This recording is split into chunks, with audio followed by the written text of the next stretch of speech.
And we're live.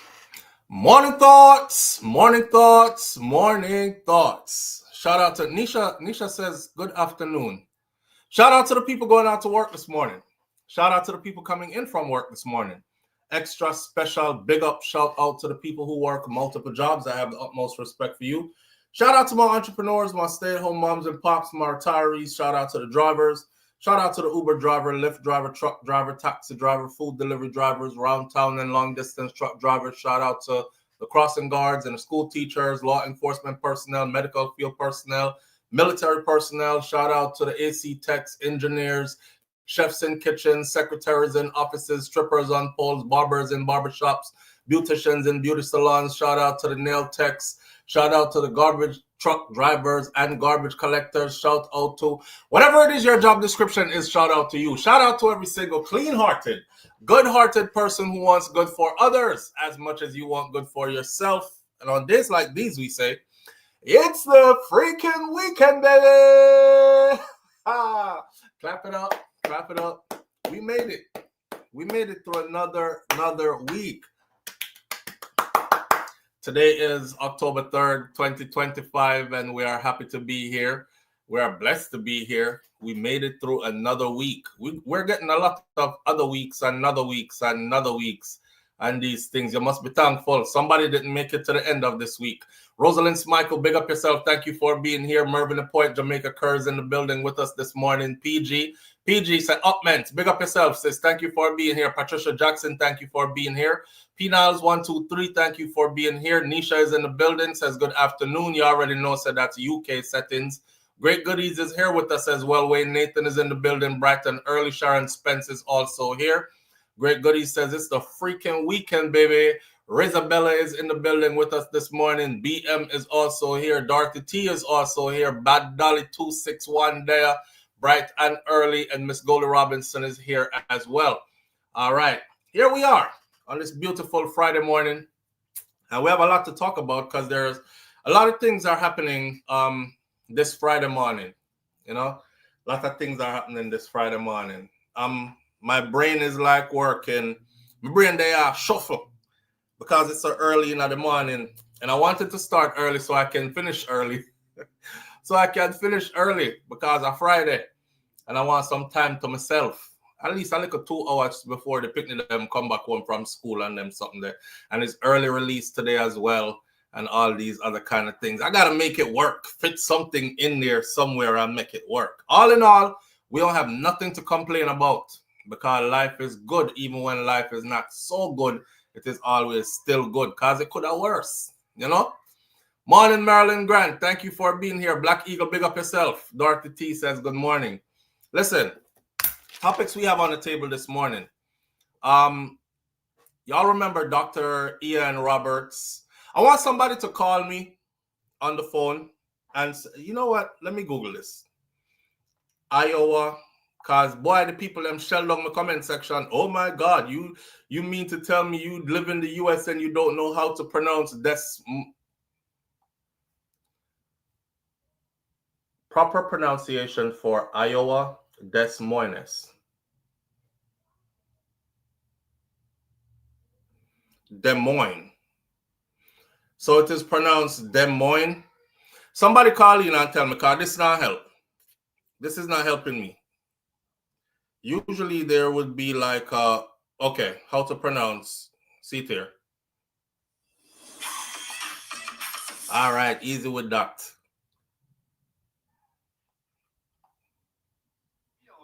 At how to pronounce the name of the capital city of the Iowa state in the United States. This is a city that was originally named by the French Fort Des Moines. It was incorporated in 1851 and later its name was shortened to Des Moines. Des Moines. In French this would be said Des Moines, but in American it is pronounced Des Moines. Des Moines. The S's are certainly silent. Des Moines, and the S is silent. Iowa. All right. Thank you. Woo, thank God for technology. I tell my kids all the time, if I had this type of technology when I was growing up, I would have went so much farther in life. Remember how we did have to pull up an Encyclopedia Britannica when we had to look up anything, Encyclopedia Britannica, or we had to pull up a dictionary. We didn't have no internet with no damn, could you tell me how to properly pronounce XYZ? If we didn't have them, something that when we are growing up, shell the world, man. Okay, so Des Moines. Now I got it. Everybody, not everybody, but a lot of people were so caught up when I did the story on Dr. Ian Roberts that most of the comments were, oh my God, that's not how you pronounce it. You're butchering the word. Most of the people didn't even listen to the video. The video has 40 minutes of information pertaining to his case. And people are left that comment. I woke up in the morning, I post the video, I go on my bed, I wake up a morning, I say, over 100 or something of them. I just start erase all of them. So for the people who are like, I thought you said you didn't erase comments. I sure the hell erase foolishness. Too many of y'all was into that, and so much more information that was way more important that you could have been repeating. You weren't repeating that. It's like one person, it's like any which part, one fly pitch, 1,000 fly pitch over there too, because them feel like there's something over there for flies. I don't know. So one person says, damn, that's not how you pronounce it. You're butchering the word. After that, it's like every comment after that was, why is he saying the word like that? Some areas, all of them there. I'm sure it still has some more over there. So we know it now. It's Des Moines. One of the topics this morning is Dr. Ian Roberts. More information came out on Dr. Ian Roberts. And we're going to talk about him. His degree, his doctorate degree, the man might not even have a doctorate degree. But we're going to get into that. Today, Sean P. Diddy Combs. Dorothy T. Bad pronunciation is triggering to some people, but that's a some people problem. I feel them business that. Tomatoes. I've been around people that said tomatoes. It don't send me crawling up the wall. I've heard potatoes and I've heard potatoes. It don't send me crawling up the wall. Different people from different sections of the world pronounce words differently. That's just that. You know what I mean?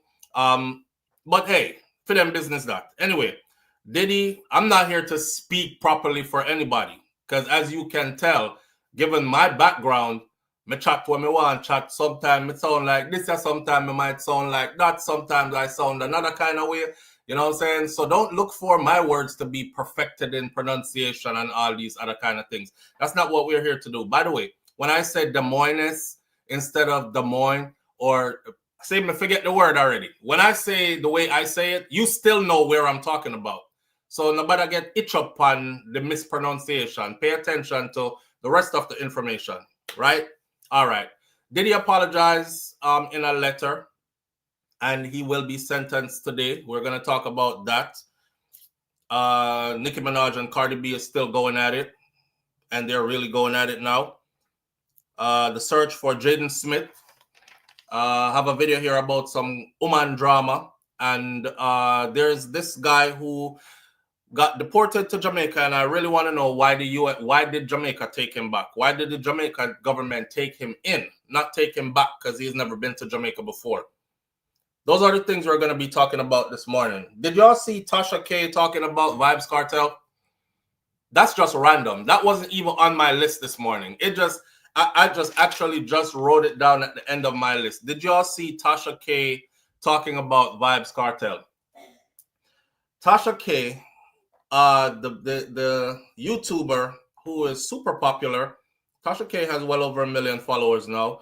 Tasha K was in a dispute with Cardi B.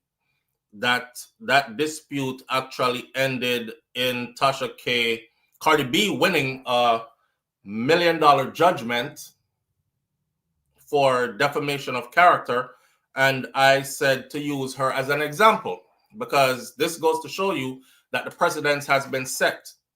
The precedence has been set. That means you can no longer get up here and say, oh, I'm going to be a vlogger, and take up a camera and just start talk wild out your mouth diarrhea about anybody and don't expect ramifications. So she sued Tasha K and she won. Cardi B, who already has millions and millions of dollars, sue Cardi B, sue Tasha K and won. That Tasha K doesn't seem to have learned her lesson, because there was a video of her talking about Vybz Kartel.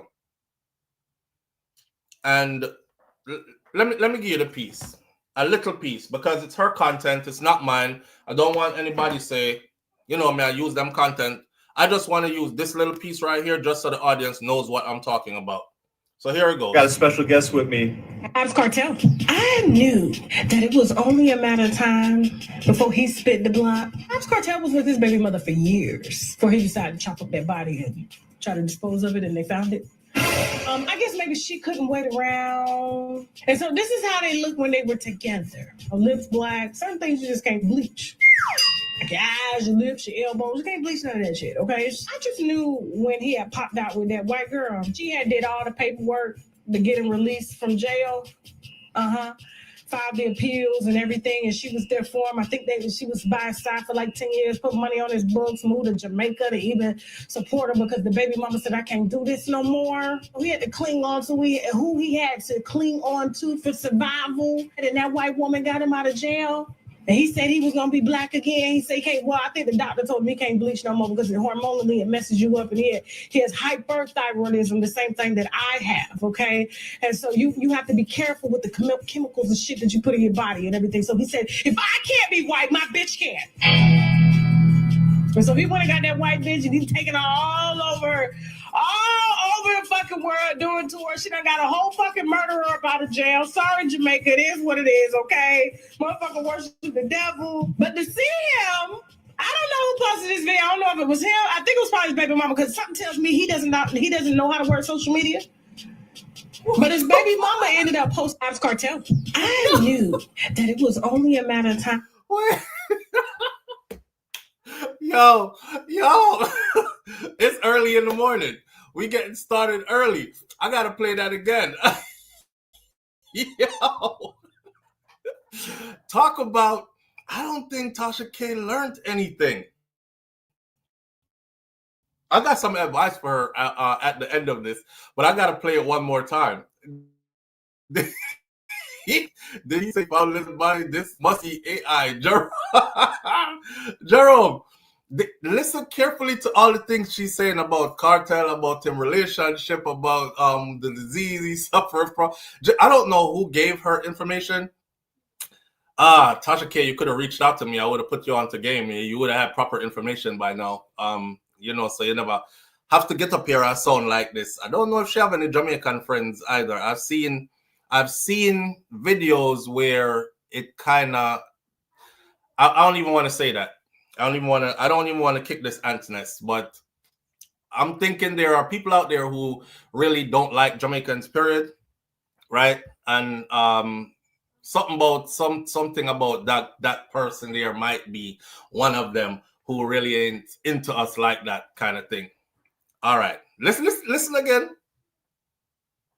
That it was only a matter of time before he spit the block. Vybz Kartel was with his baby mother for years before he decided to chop up that body and try to dispose of it, and they found it. I guess maybe she couldn't wait around. And so this is how they look when they were together. Her lips black. Certain things you just can't bleach.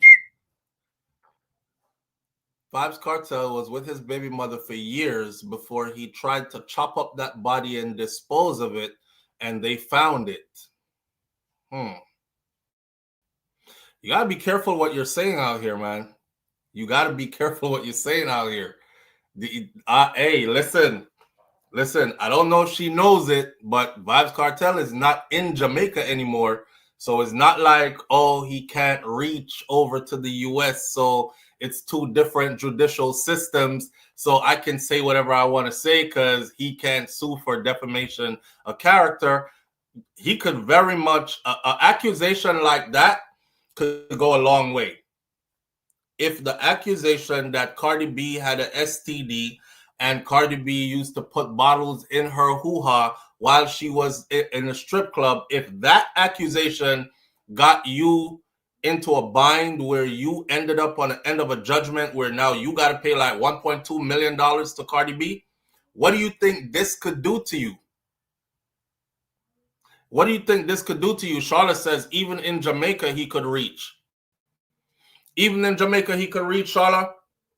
So you see, and makes it 10 times worse. He's not in Jamaica. So she's definitely even more easily reachable then.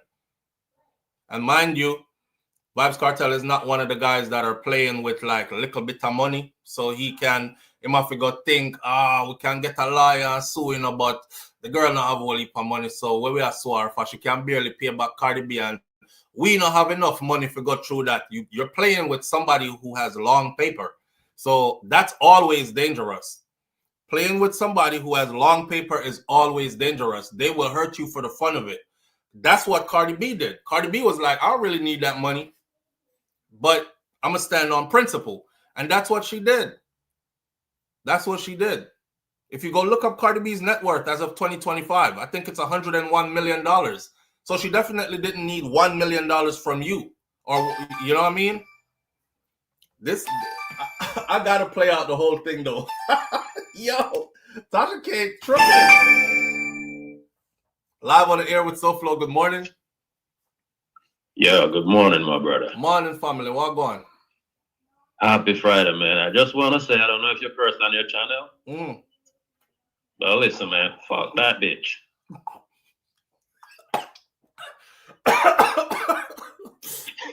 That's all I want to say. All right, brother.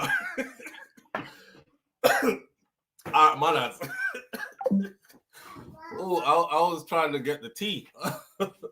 Like literally, I drink my fever grass tea. You off to school, Papa? Pop, you want your shirt and your pants like that? I love you. No. Do you want your shirt and your pants like that? No. That's your style?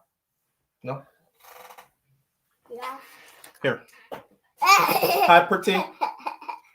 Pretty, look. You're over on this camera. I know we got two screens going. Here, Pop. See your mouth. Start licking your lips. Your mouth already greasy. You gonna give me some love up, mommy? What is that jiggly thingy? Oh, my cup? Your brother gave this to me. Ta-da-da. Jiggle, jiggle, jiggle. See it? Jiggle this sound. It's early release today, so you're gonna be out soon. It's early. Say hi and bye to my audience right here on this camera. Hi, bye. All right, I love you. Give me love up. No, I'll keep the cup. I love you. Come on, Chi. See you later, okay, mommy? Yeah. Go have a good day. Bye. Bye, Papa. See you later, okay? You get some chips.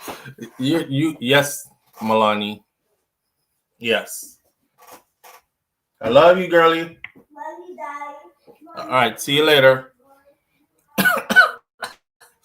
The brother made me choke on the tea. Yo, you have to be careful what you're saying out here. Miss Short Cartel said this and probably was laughing like hell when he saw it. Or probably not.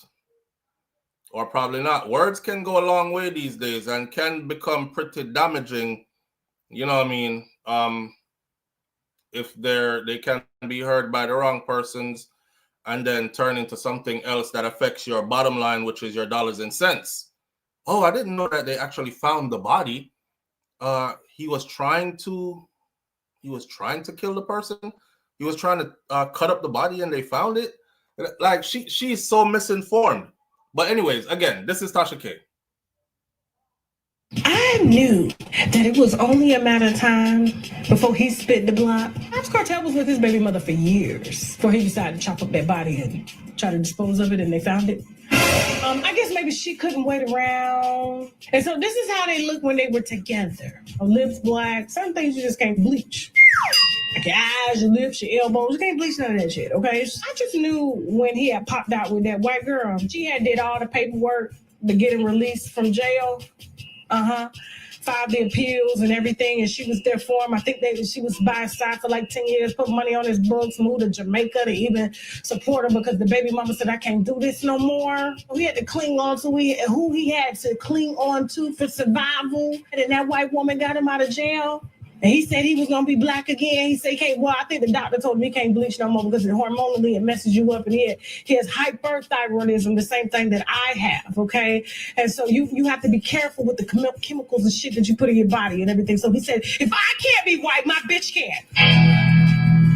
And so he went and got that white bitch, and he's taking her all over the fucking world doing tours. She done got a whole fucking murderer up out of jail. Sorry, Jamaica, it is what it is, okay? Motherfucker worship the devil. But to see him, I don't know who posted this video. I don't know if it was him. I think it was probably his baby mama, because something tells me he doesn't know how to work social media. But his baby mama ended up posting Vybz Kartel. I knew that it was.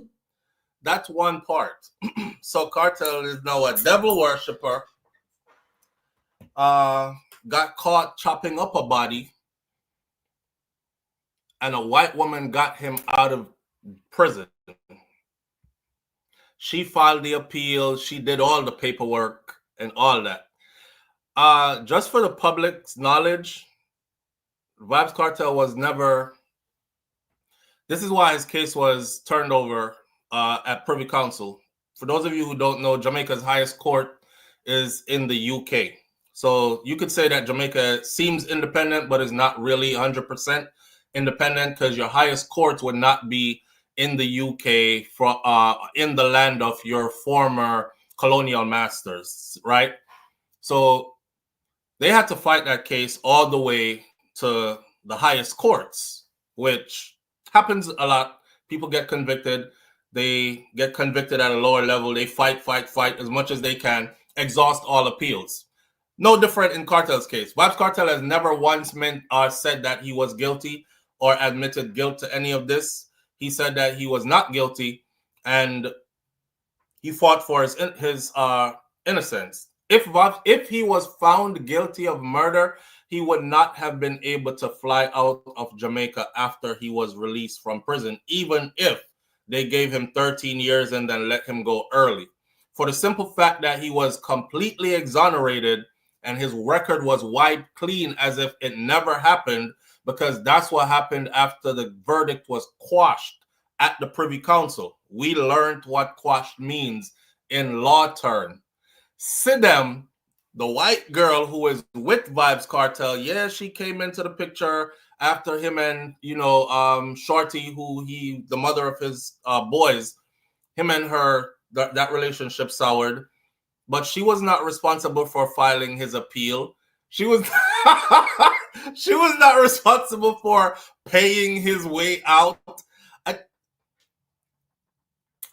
The way how Tasha K make this sound, she make it sound like, yeah, he's good at music, but he was broke, and some white woman flew in from overseas and saved him. And now she takes him everywhere, and he's on a world tour now. So now he's just starting to make money. The way you spin this, it could be troubling for you. It could be trouble. If he takes offense to this, and I want anybody in here who knows any little bit about the law, if he takes offense to this, right, given the platform she has and the amount of people she's able to reach with this man could easily start saying, this is affecting my bottom line, which is my money. Like one promoter called me and said, we're going to have to hold off on the booking. I just lost $1 million right there. And I asked him why. And he said, well, rumors going around. I heard it on Tasha K's platform that you were actually caught trying to chop up the body and they found it. And I thought it was something else, and blah, blah, blah. And it could go far from right there. You have to be careful of what you're saying. It's like she didn't learn. Sarah Cayente. Sarah, big up yourself. Sarah says the king of dancehall has literally proved that God is real. And he's encouraging us to praise God, inspiring many. It's disgusting to hear her trash. Yo, I'm thinking if Cardi B's accusations can get Cardi B to win $1 million lawsuit against you. Those things you just said about Cartel right there, those are way more disparaging comments, incriminating comments that you made. Boy, let's go to the other slide though. She said well, there is no other slide. I knew that it was only a matter of time. And a devil worshiper. Oh shit, a devil worshiper. God is the greatest. Cartel has professed, I mean, even if you're not into that particular religion that Vybz Cartel has chosen, even if you're not into the religion he has chosen, you might be out here right now and saying, slave master religion, that me not into that. I've elevated above that. I'm into spirituality, blah, blah, blah. Somebody has said I'm a Rasta. Some person is saying I'm Jewish. Some person is saying I'm Muslim and Allah is my God. Some person is saying whatever, right? Even if you're not into the religion he chose, you can't deny that he came out speaking about God and had many people saying stuff like, yeah, he's worshiping the devil. He made a deal with the devil to get out of prison. And his God is not the God that you are saying. Ask him who his God is when he says God is the greatest. I bet you he won't answer you. Remember Vybz Cartel on Kai Cenat? And he asked Kai if he could pray for everybody. I don't know if y'all saw that live stream. If he asked Kai if he could pray for everybody. Not only that, he said, I make no mistake about it. My Bible goes everywhere with me. Christianity is my religion. Jesus Christ is my Lord and Savior. I don't know if it gets any clearer than that. So he's a devil worshiper? Where did she get this from? Where did she get this from? Charlotte, she is super careless. You know how many times I want to say stuff about people on here, but I can't because I don't want one of those lawsuits. Those lawsuits stand up in court, especially nowadays. Charlotte says that lady are careless. Every statement was a possible count of defamation. He is not just a Jamaican artist, but he's globally known with a significant fan base in the US. See recent concerts. Like, she must really not be paying attention. See recent concerts. Many of their own artists from here can't garner the crowd that a Vybz Cartel has done multiple times already in multiple big venues in the United States of America already. That's just to tell you his pulling power here. Tasha K, if I were you, I would walk this back. You don't want that smoke. You don't want that smoke. I would definitely walk this back. Now ask him if he see this. And I'm gonna ask him if he saw this and what he think about it. Jehovah in new gears with Skillibang. Seeing? Sarah, with his new song with Skillibang, I was supposed to do a pen and paper on that one. Boy, that's work. That's work. Yeah, but she moving real careless. And that's not even on our radar this morning. This morning we have, do y'all want me to just run down the list or from start to finish, or do y'all want to choose where you start? Talk to me. Filled Arena as a standalone artist. As a standalone artist, Nans. Remember, I know when they're advertising for Cartel to be there, a lot of people were like, where's the rest of the people that's going to be there? It can't be him alone, right? And his last minute, them like add 1 and 2 other persons and bring out some people and these kind of things. But he's the headline. So that means it's his pulling power that got the people to purchase all those tickets. Seeing? Run down the list, Patricia. All right. Because I've been letting the audience choose so much. It's become like almost a regular thing. I would love to run down the list. Denny Sparks says he will always have the stigma around him, unfortunately. Now, that is true.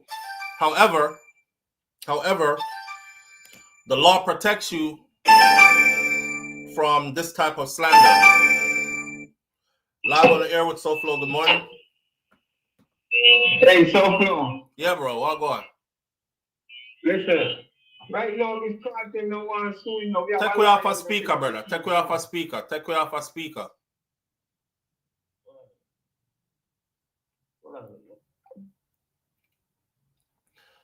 You know, I call in every morning, almost. I love it when you call in, but no make me have to say the same thing to you every morning. Someone not hard as you, man. Your mother, they have to tell you the same thing every day, me can't tell. Some hard as picnic. When you're calling in, please take us off Bluetooth and speaker, else we're not going to be able to hear you. For some reason, it makes, all we hear is like, zzz, zzz, zzz, all that stuff in the background. Take us off Bluetooth and speaker because you're calling in. We want to hear what you have to say. Denise says this stigma will always follow him. Okay. People can, suggest our whatever, but it doesn't give you the right to get on a platform and then add lies to it. So that's not a stigma. That's more like you telling lies. You're making stuff up. You're embellishing. Live on the air with SouFLo. Good morning.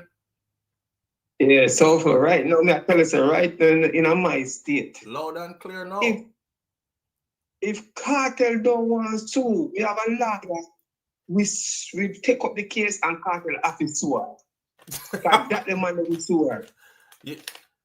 Well, they would require cartel to agree to that. Yeah, but listen to me. If once he get it, he can subpoena and cartel going to come in and make you sue them. Yes, well. And we want to take everything. Because we want to make sure naked and road, Take Where you say you want him sore? Naked and road and heat out a garbage pan. That we want to do her. Oh man. Yeah, man. We want to take everything from her, man. Boy. Sometimes some of these people, if they know them mouth, man, if they know them talk, brother. Right. Yeah. The things that Moshe said can actually affect him money. And that's where, you see the case with Cardi B. Cardi B even told the judge that, her doctor said that the child, she took them to a specialist and they said that her child was developmentally delayed, and it was because of all the stress that she was under during her pregnancy because of how Tasha K kept going at her with all these unproven statements she was putting out to the public. You know what I mean? If that can win our 1.something million, then them things that we should just say about cartel is an easy million can pick up off of that too. Yeah, man, that's called damage control. That's called damage control, brethren.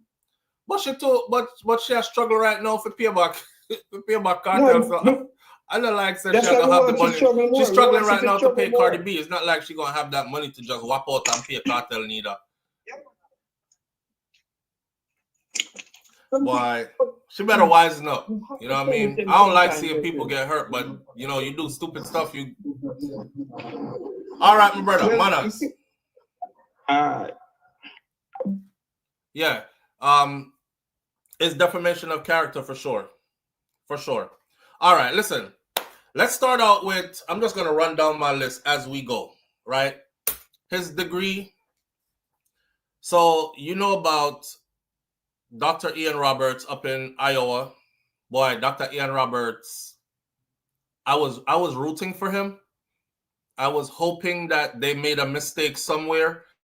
Because he's Guyanese, right? And if you look at his record on paper, this is a highly accomplished brother, right?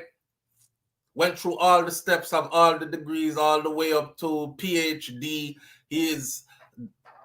His salary, I think he was getting, I know it was over 300,000. I don't have the number in front of me right now, but the first video I did, I had all the info in front of me. I believe it's like $342,000 per $342,000 per year was his income. $342,000 a year at the man income in this particular job that he has had for the last 18 months. That's a year and a half, right? Yeah, I know it's over 300K Denise Park, but I wanted the exact number. I think it was 342K. There's people out here not making 42K for the year. he making 342K. You know, the first time I saw him, I was like, yo, the brother look dapper, right? He looks dapper. That's what we call that old school word, dapper. The suit, them well fit. You could tell them suits are tailor-made. Those suits are not just pick up in the store and wear like that. And if you're getting paid 300K a year, you have big responsibilities, then you should be able to afford to look the part. And he very much looked the part. I was joking, saying that, could you imagine he was running in his hard bottom dress shoes when ICE came for him and sliding all over the place and stuff. But after going through his pictures, after I did that video, I saw that he always wore sneakers, Nike sneakers to be exact. Like him, they have a sponsorship with Nike. And that's when I found out that he also represented Guyana in the 400 meters in the 2020 Olympics. And you see him Olympic pictures and stuff. Brother, they in a top fit shape form, because it don't take just any regular person to make it to the Olympics. Turns out, I got further information this morning. He came to the United States of America. He was on a scholarship, track scholarship at a university here. He did complete an associate's and a bachelor's degree, and that university has actually verified that he did complete so we know that those 2 degrees are real. His associate and his bachelor's are real. We're climbing up the ladder now. They said when they looked out and saw how good he was doing, and he's an alumni, he was a stellar athlete, they inducted him into their athletic hall of fame at that university. And they just inducted him into their athletic hall of fame in 2024. And they reached out to him. They reached out to him to say they're proud of how he's doing. He's a great example to all the other students that will come through this university. They could point to him and say, look, here is a former Olympian / he is now Dr. Ian Roberts. He is the superintendent of the whole school district and they were proud, and they did notify him, and he accepted it, and they inducted him. So those degrees are accounted for. According to the record in 1999, it says he earned that degree, his bachelor's, in 1998. Immigration paperwork says in 1999 is when his visa expired, and it was a student visa. And he did not go back when he was supposed to in 1999, which would make sense, right? He finished out his curriculum, his schooling and whatnot, honored that, run for the university while you get this degree. 1998, done, graduated. Sometime early in 1999, it's time for you to go back to your country now. The deal is off, and he's like, I'm not leaving. So I don't know what happened from there, but it seems like Dr. Ian Roberts, kind of like, I don't know, jigsawed his way through the rest of it. He jigsawed his way through the rest of it to where he has on record a master's degree, and he put that he got his master's degree at Harvard University, and I forgot the other name of the other university. I did a thorough video this morning with all the info in front of me, so that video is going to be coming up at a different time, but I just had to speak on it now because we've done 2 videos on this so far. And I'm following closely because I'm super interested, simply because he is. So anyhow, the place where he said he got his PhD from and the place that he said he got his master's from, both of those institutions said, one of them said he attended Georgetown. Georgetown said he attended from 2019 to 2022, but he did not get a degree. So I'm saying to myself, according to his studies that he did there, and they have record of him being a full-time attendee, that means that's where he actually learned how to do all the stuff that that's in his line of work. But he didn't get no degree, so he didn't get a master's from us. Now they go to Harvard and the rest of them who have not answered yet. But one of them, MIT, he said he got his PhD through MIT, educational management something through MIT. MIT says they've searched their records. Not only did he not attend at any time, they have never had a student in their history with that particular name attend their university. They've searched their records. Not only are they sure that he did not attend, they have never even had a student with that name, Ian Roberts, in their entire history. I was like, yo. So his degree is not good. But you know what they found? They found that he did get a PhD. He submitted his thesis statement, and he submitted his thesis, and he got a PhD from an online university, an online international university. How did he skip all these checks and still pass? When you tell people on your job that you have a bachelor's degree, nobody really asks for your associates. Now, mind you, an associate's is a step to the bachelor's, right? So when you go, yeah, I have a bachelor's degree, and you're able to show the bachelor's degree, they don't ask you, let me see your associates too. They're like, okay, assuming you went through the proper steps, you have an associate's, so a bachelor's is what came next. And since you're able to show the bachelor's, we're good. When you tell people you have a master's, they don't ask for your bachelor's. They're good with seeing your master's, assuming you went the proper route, like you're saying, and you got your associates and you got your bachelor's. So that's how you must have gotten the master's. When you tell people you have a PhD, they don't ask for your master's. They're like, oh, he has a PhD. And with all the other letters of recommendation that he came up with and all these other awards, I was reading up on him this morning.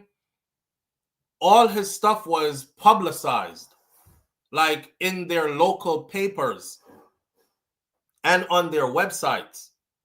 And nobody came to say, wait, he never worked with us before, like his job history. He said he told them in Iowa that he was superintendent in Brooklyn, in the Bronx for 2 years prior. When they went and checked now after his arrest, the institution in the Bronx said he came and he applied for a job, but he was never hired, because when they got to the part of him submitting his educational background paperwork so they could verify it, he didn't do that. And they were waiting on him to do that, and he didn't. So I guess he just skipped over to Iowa and just and just told Iowa that, yeah, I was over there for like 2 years. And they just automatically assumed that he was telling the truth. So what they also did was they whenever they're hiring, they said that they don't do the vetting themselves. They refer the person to a specific company that does all the background check, vetting, and everything like that. That company cleared him. So when the company cleared him, they published it in the local newspaper that he was going to be the superintendent of the school district, and he is a Harvard grad with a PhD and studied at Georgetown University as well, and and it sounded good on paper, only to find out that's not what it was. That's not what it was. So, oh man, to tell you some headhunters don't do, yeah. They just passed him through. Now, his problem is a gun. His problem is a gun. That brother was good up until 2020 when he caught his first charge with a gun. So he's living up in Pennsylvania area, right? He likes to go hunting. So he's hunting and shooting stuff. And on his way back from recently, the article this morning said as he came out of the woods, fresh from a hunting trip, he drove off in his vehicle and he got pulled over. When he got pulled over, I guess the game wardens or the police, local police, wanted to know, like, he looks suspicious or whatever. He's black man in that area. I don't know. But they pulled him over. And when they pulled him over, there was a loaded shotgun on his back seat. And they broke the shotgun down and it had 4 live rounds with it, slugs in it. And that was his first charge. And that was in 2020. And because of that charge, his case went to court. Even though it was seen as a misdemeanor, his case went to court. So it was right then first that he should have notified whoever he was working with that he had that case, but he didn't.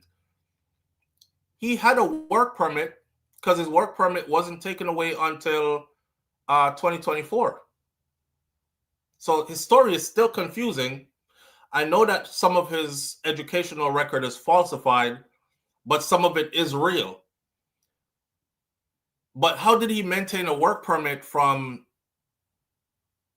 1999 after they said he overstayed, and then all these years up to now? And a deportation order for him only came down in 2024. He didn't have a deportation order before this.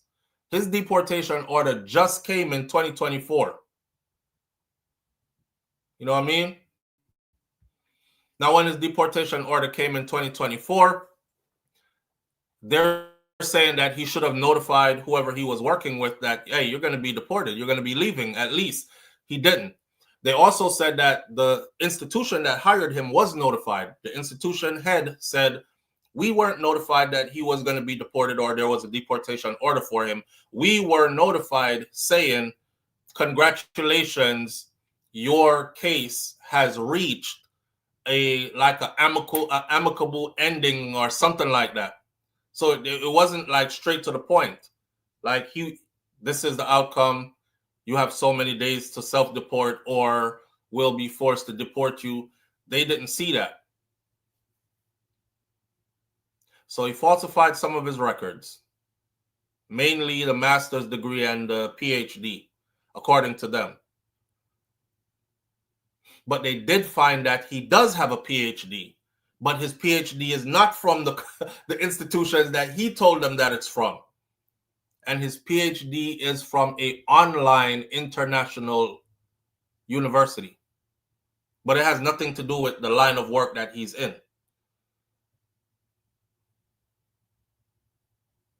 I don't know. Right now, he's like the poster child. So the gun thing, he's getting paid $340-something thousand a year, right? And he's stacking this money. And with that job comes incentives also. So the vehicle he was driving was given to him from the school. And it wasn't no school van. It was a private car.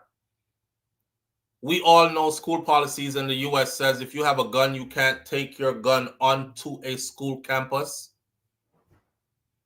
So he got caught in a school vehicle on school campus now with a loaded gun in his car and $3,000 cash. I don't know what the $3,000 cash was for. Maybe he was going to go pay some bills, buy some car parts. I don't know. But the way how they reported it kind of make it seem like, you know, he had some criminal intentions or something like that. Why are you riding around with $3,000 cash in the middle of the day with a loaded gun in your car? Is there something else that he was involved in?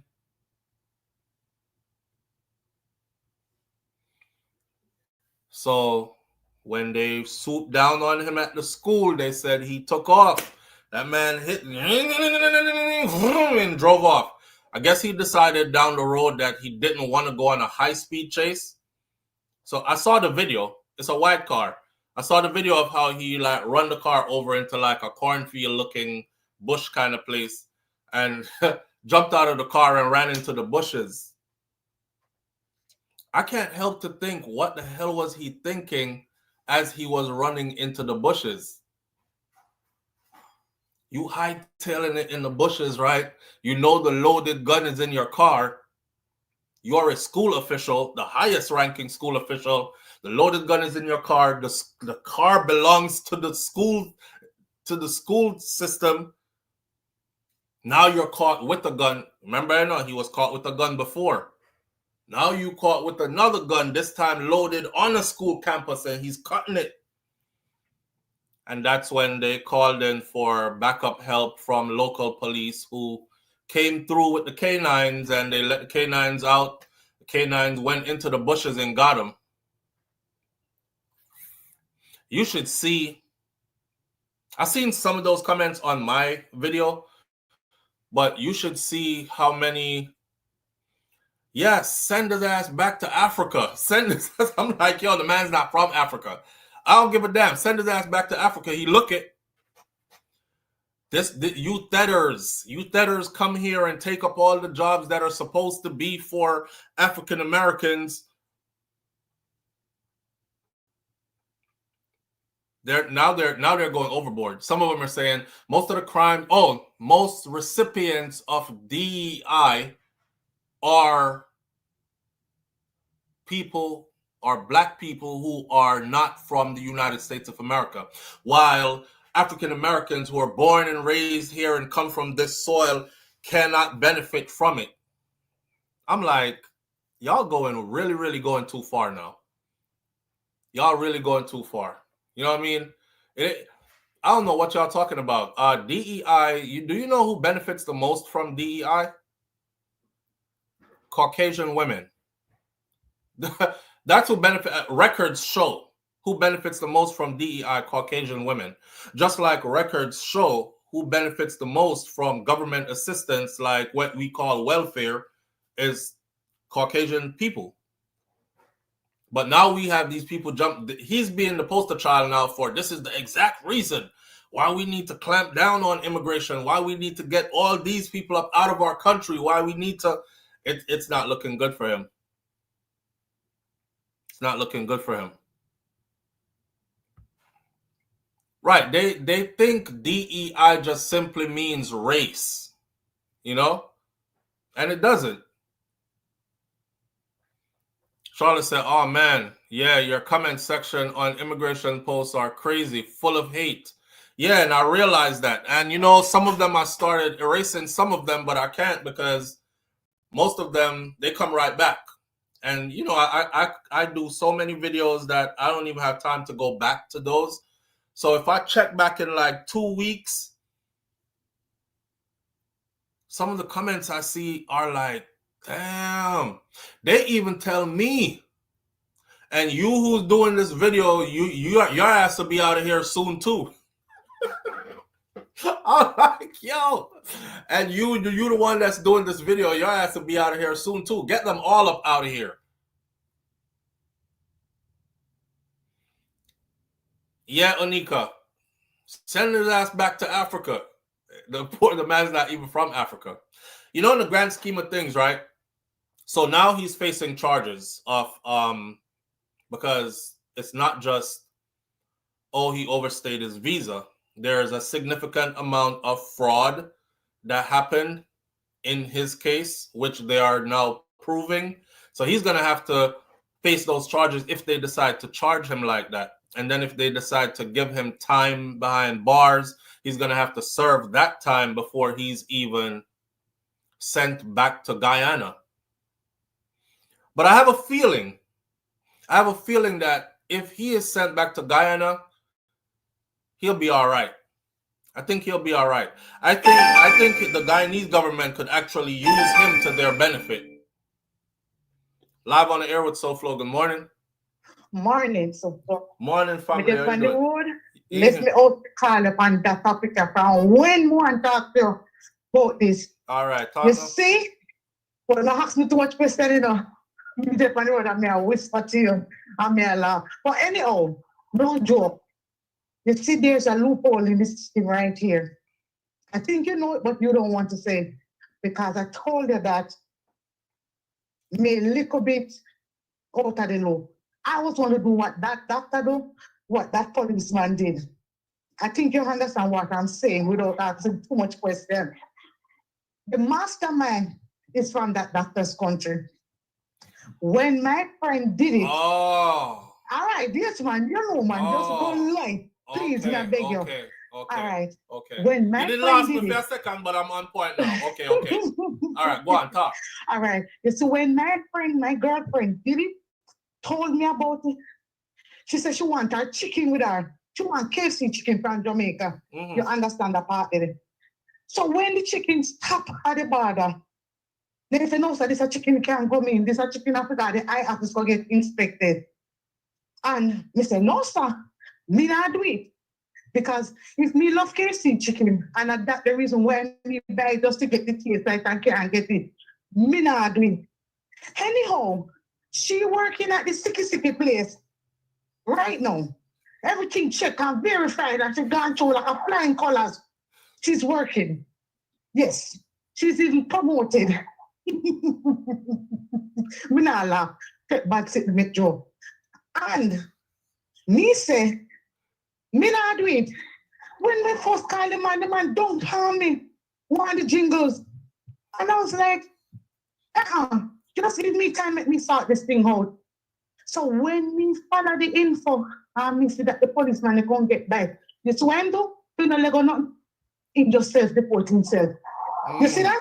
You see that? Yeah. All right. This man went do the same thing too. Because he don't want everything open up out in the public. Okay. Unless God the by side and some other way come to work in and keeping in the system. That not happen. All right? That not happen. So you see like how the man officer, look here, let me just go ahead. You see how we love them pie, cause with everything what we have. Everything what we have. Cause we sit down and me look. And me listen, me say, see that boy, you see? Only fucking trigger finger. And that's what happened to you. And me say, look, the yours good. All along. All so till along. the top, but you want to show a big boss. But then you notice the same thing with the next one up, so. Yes. Yeah. The same thing. Yeah. Same thing with the next one up, so. Look at it with the 3 lines. If you legal and then tap you, what you da run from? Because you know, so sitting around. And that's what me take and see everything. But me not say nothing, me couldn't call it and tap it. The moment you can imagine when he take off in our bush. Oh, in the suit there, the sharp suit. In a sharp suit. We don't want to laugh. No. Me call you and me da laugh. And me don't want to laugh because me know and me would never hit my brother when them there down. Because we try to do everything to make things work. Yo, as bad as things is the way greatest in the world, you know. Yeah, tell you. That's why we can't AC God. But them say sell ice to Eskimos. Me say, yo, trust me, man. Me there, say no. Every time I go on as me is, if anything, that's why me set me affairs in order. Yeah. Yes, me set me affairs in order. I say anything can happen. I'm not pessimistic. I'm cautiously optimistic about what is going to happen. And I try to set up my way, but if it happens, we will tell you. And granted that put this and I may never have to go that road today. And I wasn't going to go that road because me saying it right, and my instinct speak to me and say, girl, that's not for you. Because I say, wait and watch. So tell the girl say, the chicken can't come through. The chicken can't come through. Me said, oh, then tap the chicken, you know. Me said, the chicken was so happy, say, don't get me, you know. Me said, the chicken. The chicken just run away in the spirit. Why? Me say, oh God. Me say, me feel it, but me say, me know, because me say, boy, me don't want to make KFC too. But me say, me don't want nobody to look on me. I said me got office go get inspected. So Flo, later, go and talk. Me gonna come here for yes. Big up yourself. Big up yourself, bro. Me love how your angle is. Me love how you, and you know everything too. Man, you respect. All right. Yo. I swear to God, yo, Caribbean people are so different, yo. Jamaican people are not special, are not different in a real life. I say Caribbean people though, because, oh man. Now, if you never understand what kind of conversation just took place just now, I can't round it up for you. It was for those who understand it. Like Cliff Tong said, who can cross it? Nobody. only who know it can cross it. That was one of those kind of conversations. You know, the chicken get fried Sheldon. Wait, as Diva said, maybe he knew that this day would come, and that's why I'm always wear sneakers with the suit them. We can't bother. Yo, if y'all see how the car, you could tell the car burned tires going into the cornfield, and him just fling the door up and just take off. Where were you running to? You know you weren't gonna get away, right? You know, that's when we ever saying in Jamaica, when time trouble take your picnic shot fit, you know, true. I think that was that moment for him where it was like, damn, everything done now. Everything done here, so. The least we can do is, or him train for track and field so much that sometimes you train for something so much that is the first thing you got to, if anything happened in your life, you know. So I think that his first reaction was to do what him know how to do best already, which is just run. But the run was short-lived. So he's still incarcerated, and now they're trying to put his case together, all the way together, to decide if they should press further charges, or they should just hand him over for straight deportation. I wish him all the best. At this point, honestly, I don't want to see nothing happen to him. I just want to see him get sent back home. Send him back to his country. Don't even bother wasting any more resources, America. But they might. Because how much he already collected 1 full year of $300 and something thousand pay. And the funny thing too is this, I have to mention this. Up until day before yesterday, a small group of Caucasian people from up in that area gathered with placards in front of the institution saying, free him, free Dr. Roberts, free Dr. Roberts. I seen one lady said the only reason why ICE came for him is because she said they knew everything about him already, and he was allowed to stay here. The only reason they came for him was when they tried to access our schools so they can get at our students. Because you know, them can go into the school them now and take out the student them who are undocumented or from undocumented families. And he said, no, that's not happening. I'm not giving access to ICE to go into any of these schools here. And because of that, they put his neck on a chopping block, is what the lady said. So they're really out there, PG. They're really out there saying, free Dr. Roberts, and we stand with him. After everything that I just told you was told to them, I think the people them would have said, really? Okay, in that case, then go with him. Nope. Me hear them say, well, okay, so some things weren't okay. I was like, damn, he must have been a really good person. They're like, okay, so some things weren't lined up. And that's what the lady said. And she said, okay, well, some things weren't lined up. But have you seen what he has done for our kids here? He is an intricate part of our community. He gave these children hope. He was here for every family. The amount of work that he put in. Dr. Roberts had a $272 million contract for that was about to go through, for not contract, a funding that was about to go through, where he curated $272 million for this school district right here.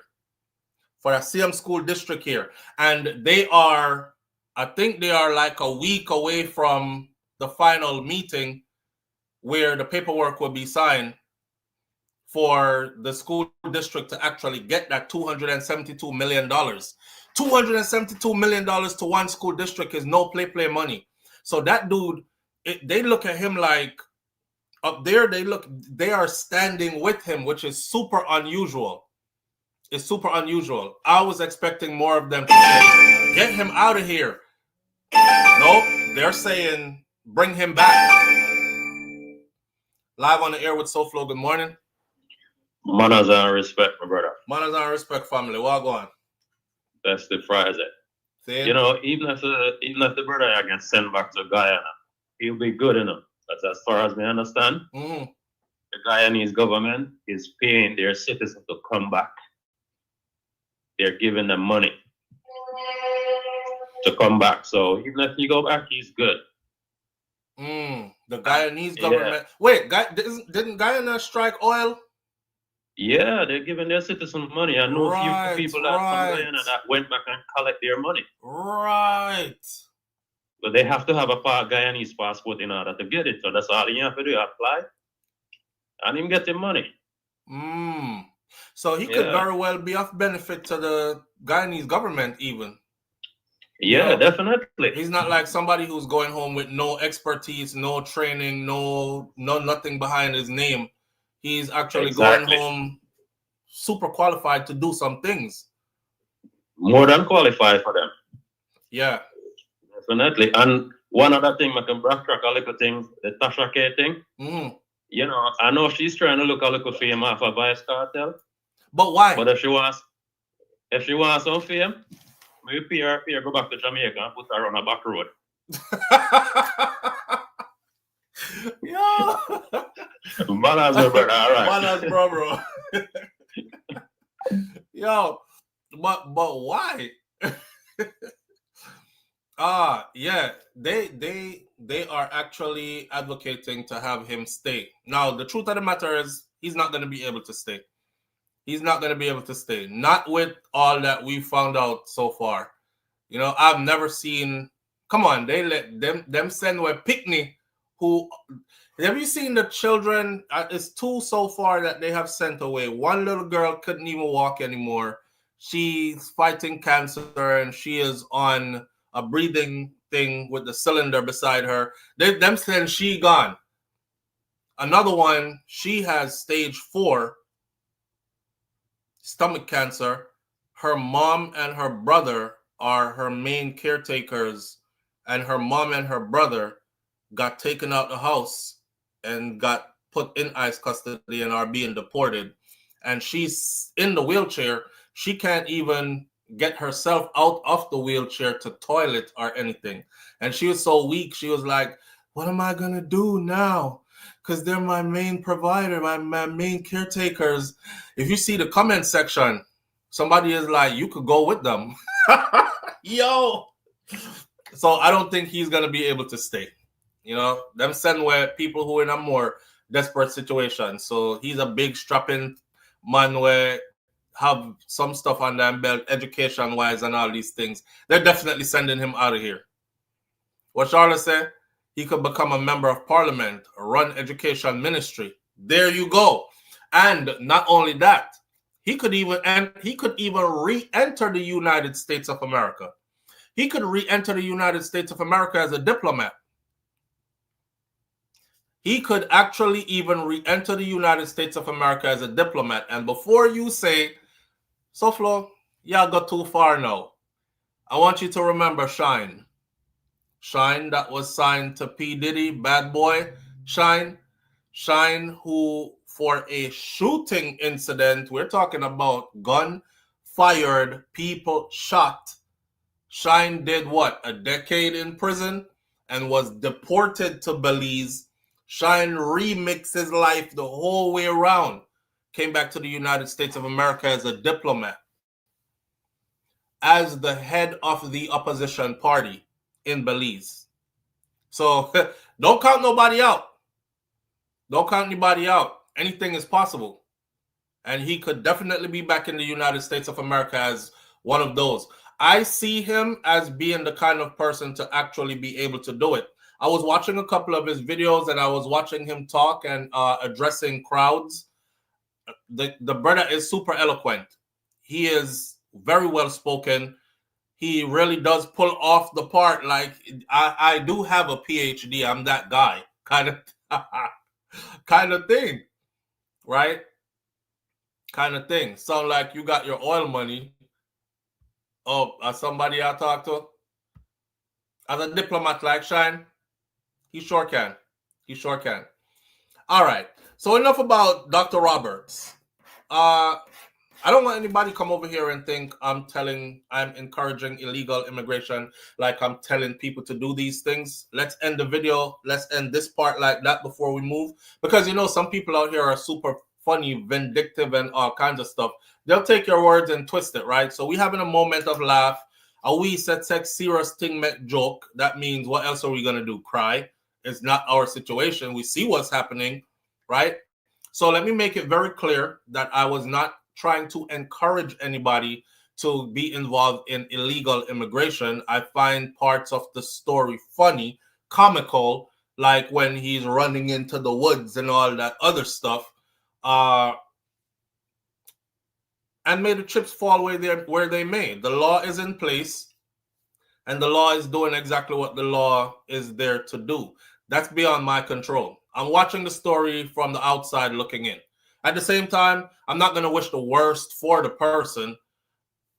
If anything, save the United States of America some money. He didn't kill anybody. He didn't harm any citizens.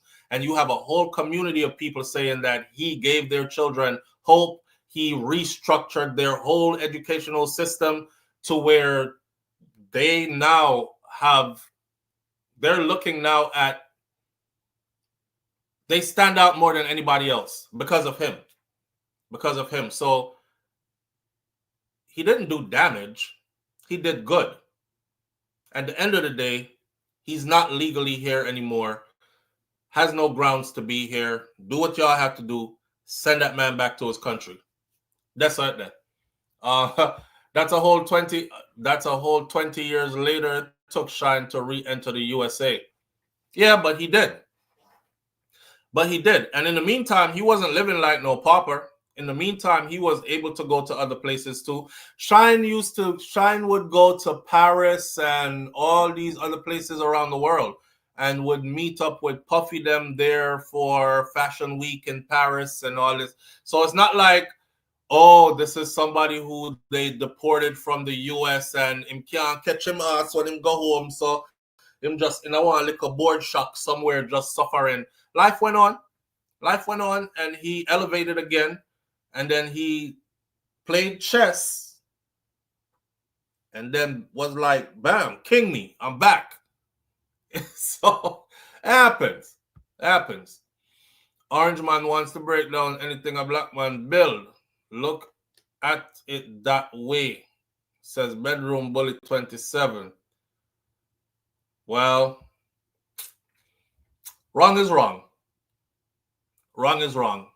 What is factual is he was caught with a gun, a loaded shotgun in his backseat of his car. This is before the gun that he got caught with now. He was caught with that gun in 2020. That case had been going through the courts all along. And the end result of that case is he is not a citizen here. Remember Squash case?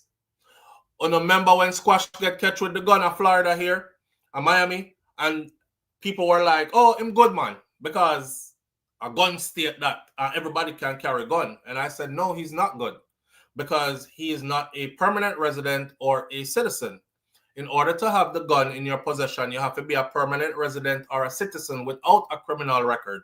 And he was neither permanent resident or citizen. Same thing for this Dr. Ian Roberts. Get caught with the gun, he's not a permanent resident or a citizen. At any point was he ever. Oh, and not to mention, he lied on all his paperwork and said he was a citizen. And they have record of that too, which he's not. So wrong is wrong. He's going back to his country, but I think he'll be okay when he gets there. All right. With that said, move on to the next one now. Today is Sean P. Diddy Combs sentencing. I'm just hitting them going down. Diddy will be sentenced today. I saw, let me see, Cassie. Well, a lot of people wrote letters on behalf of Diddy. I saw 50 Cent did some, I don't want to use that language this morning, but he did some B stuff where he was like telling the judge that his life is in danger and he is afraid and they need to keep Diddy in there because 1 year is just not enough time for him to change himself. But then he went on to say funny stuff like, if you let him out, Judge Subramanian, all he's going to do is hire more male sex workers and use up all the baby oils and, you know, deprive the babies because the babies need the oil. And 50 and Cassie. 50 Cent is not afraid of Diddy. He's pretending to be afraid of Diddy. Diddy was out here the whole time and 50 wasn't afraid. Cassie, same thing. Somebody is pushing Cassie to say what she's saying. That's my belief. My belief is, I don't have proof, but I think somebody is pushing Cassie to say the things that she's saying. You know, if Diddy had not paid Cassie money up front, see, he paid her thinking that would have saved the avalanche that was coming, and it didn't. But then he went to court, and he had three victims, right? There was Cassie, there was Jane Doe, which is 50 Cent's baby mom, which makes sense. A pussy feelings, 50 Cent I carry. I carry pum pum feelings. So you have that, and then you have Gina. Gina, the third one, actually wrote a letter to the judge. Gina's letter changes the whole narrative because here you have, and this is the reason why Gina was not called to testify last minute. We know it now. Gina's letter said, hey, shout out to Nance. Nance, big up yourself. Nance was the one that sent it to me. Gina's letter to the judge says, I met with the investigators. I gave them everything they asked for. I complied. I gave them all the information I had, whatever they call proof, everything off my phone, pictures, videos, everything. And I felt pressured the whole time. I felt pressured to say I was a victim. And even though when I told them my truth, that I did not see myself as a victim, they still said I was a victim. And I said, I'm not a victim. And I still stand on that to this day. I'm not a victim. I did not feel victimized by Mr. Combs. Whatever we did as adults. And I made an adult choice to get involved in anything that was happening. This is why they never called her last minute. She said they told her, hang tight. You're going to get a notification when it's time for you to testify. And she said that notification came and she was getting ready to go take the stand. And then she got another notification that says you won't be needed. Now, why would she be listed in the case as victim number 3, but not allowed to testify when you took Cassie's testimony and you took Jane Doe's testimony, 50 Cent's baby mom testimony? You didn't want Gina's testimony because it wasn't going to be in line with what the narrative you were trying to coerce her into pushing. Now, coercing a witness into saying what you want them to say, that in itself could get a case thrown all the way out. That could get a verdict overturned. And she's standing on it, that they forced her. They were like forcing her to say she's a victim. And she said, no matter how I told them my truth, they still kept coming back with you're a victim. Yeah. I remember somebody running into her, the news crew. News crew ran into Gina when I believe she was coming out of Target or something. She was pushing a cart, packing your stuff into the car trunk, right? And they pull up on her and they were like, hey, are you Gina? And she was like, they're like, no worries. You're Gina that had a relationship with Sean Combs, right? And she was like, yeah. She was like, yeah. And they're like, did you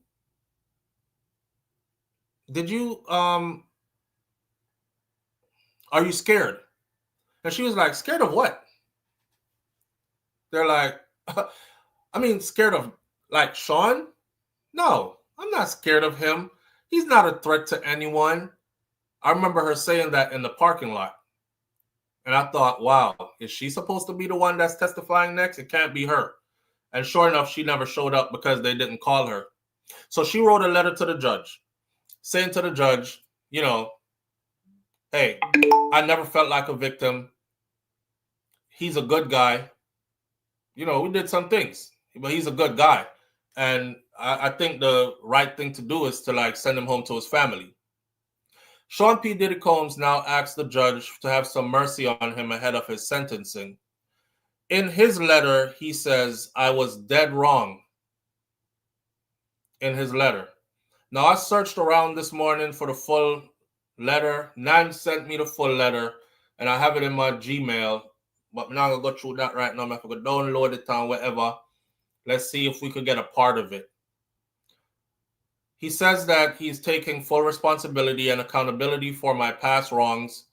And in the letter, sincerely, I am sincerely sorry for all the hurt and the pain that I have caused others. He said that he has experienced the hardest 2 years of his life and only has himself to blame for all of this that has happened and his current reality and his current situation. I blame no one else but myself. The former producer also said that my downfall was rooted in my selfishness. And then he went on to say, referencing to the video footage of him hitting Cassie at the hotel, I literally lost my mind. I was dead wrong for putting my hands on the woman that I loved, and I'm sorry for that, and I always will be. My domestic violence will always be a heavy burden that I will have to forever carry. He reflected on the time that he has spent at the Brooklyn's Metropolitan Detention Center, expressing that while there were times that he wanted to give up, there were times that I wanted to give up. There were times that I said I would be better off dead, but the old me died in jail, and a new version of me was reborn. Diddy said that he has spent his time reading books, writing out, working out, or going through therapy. He also pointed out that this is his first time that he has been sober in 25 years. And he's thankful for that because that has given him a whole lot of clarity to be able to operate without being under the influence of anything. So he can actually really get a good look at himself now because he was always dependent on drugs for the last 25 years. That's crazy though. You know, you see a lot of these famous people. You remember how Granny said, never wish for what you see other people have or grudge other people for them things because you don't know. My granny used to say, you don't know what them have to do, what they did to get it and what them have to do to keep it. You know, you see these people and you don't think they're snorting coke and riding 3 and 4 man one time and, you know, doing all these other kind of things with themselves. You see nice flashy things and flashy lights, but you don't see. So he's asking the judge for mercy today, not only for his sake, but he said, for the sake of my children. God has blessed me with 7 beautiful children, 3 sons and 4 daughters, he said. And I have failed my children as a father, being in this situation. He also said that his mother, Janice Combs, she's 84 years old. I didn't know his mom was that up in age. You see, his mom is 84 years old. And she recently had brain surgery. So when we saw her the other day and people were saying, how come his mom look like that? Even I was saying, how his mom look like that? Because the last time I saw her, she looked normal. And then she was on a walker and she was looking like kind of shaky. She recently had brain surgery. I didn't know that. He says, my mom recently had brain surgery and she's here for me instead of me being there for her. And I'm unable to be there for my mother when she needs me the most. As I write to you this letter, I'm scared to death. I'm scared to spend another second away from my mother and my children. I no longer care about the money or the fame. There is nothing more important to me than my family. He listed a couple of milestone moments that he had missed, including missing 3 of his daughter's graduations and losing the opportunity to teach his 2-year-old how to speak. He said that he had lost all his business, his charter school is shut down, and ultimately his career because I destroyed and I stained my own reputation. Between all of my losses and my lessons, I can state for a fact that I will never be in another criminal courtroom again. And I do not believe any other person would do anything similar from fear or similar punishment. If you give me a chance, Your Honor, I would like the opportunity to share my story with people to prevent at least one person from making the mistakes that I have done. Diddy ended his letter by asking the judge to make me an example, but make me an example of what a person can do if they are offered a second chance. So he's definitely not trying to go to prison. As you all know, the prosecution is asking for 11 years. His team is asking for 2 years. What I think will happen today, I read in the law, there's a guideline to how the law works, like how sentencing goes. And I read the sentencing guideline, and it says a person who is found guilty under the Mann Act, first-time offenders are usually given 3 to 5 months in a county jail. Even some second-time offenders are given 3 to 5 months in a county jail. However, the charge does carry a max of 10 years. Now, I had to go read up to see how could you get a max of 10 years on something that most first-time offenders get 3 to 5 months in a county jail, not a state prison, on. Well, there are other things that factor into it. Like if you had a victim. Diddy has no victims. The age of your victims. This is transportation to engage in prostitution. So if you have a minor in it, this is how the max charge would come in, right? So I'm not expecting him to get hit with the max. However, he is a black man, and this is the United States of America, and he is going into the court system. And like what elders them say, this is like your hand is in the crocodile mouth and you got to take your time and pull it out. He's definitely in right where they want him. Sheldon Weldon says, SouFLo, do you think if they free Diddy today that he would change or more than likely return back to his abusive ways, which includes drugs, etc.? I think he'll change. I think he would change. Couple of things. For one, I noticed that, and again, I hate to bring up race, but it plays a big part. Like, I noticed that black people are not given any kind of grace, period. Any kind of grace. You must be perfect all the time, or you are just guilty and you're going to be guilty like that forever. I'll give you an example, right? Charlie Sheen versus Chris Brown.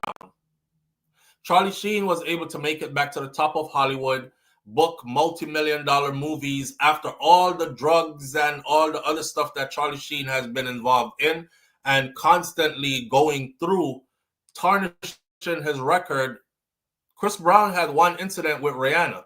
Rihanna publicly forgave him. Rihanna moved on with her life. They just won't let Chris Brown move on with his life. Oh, everything that comes up. Oh, he's a woman beater. That happened when Chris Brown was actually still a teenager. And this man is, how old is Chris now? He's in his 30s now. And they still won't let it go, right? You got to understand that Diddy has been rich since he was young, like really young. I believe he was like 22, 23 years old when he came out of Howard University and he went into the music industry like full time.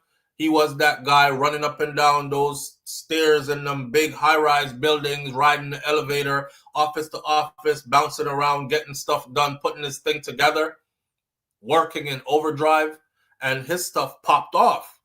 And it popped off for him in a major way with a lot of major people backing him.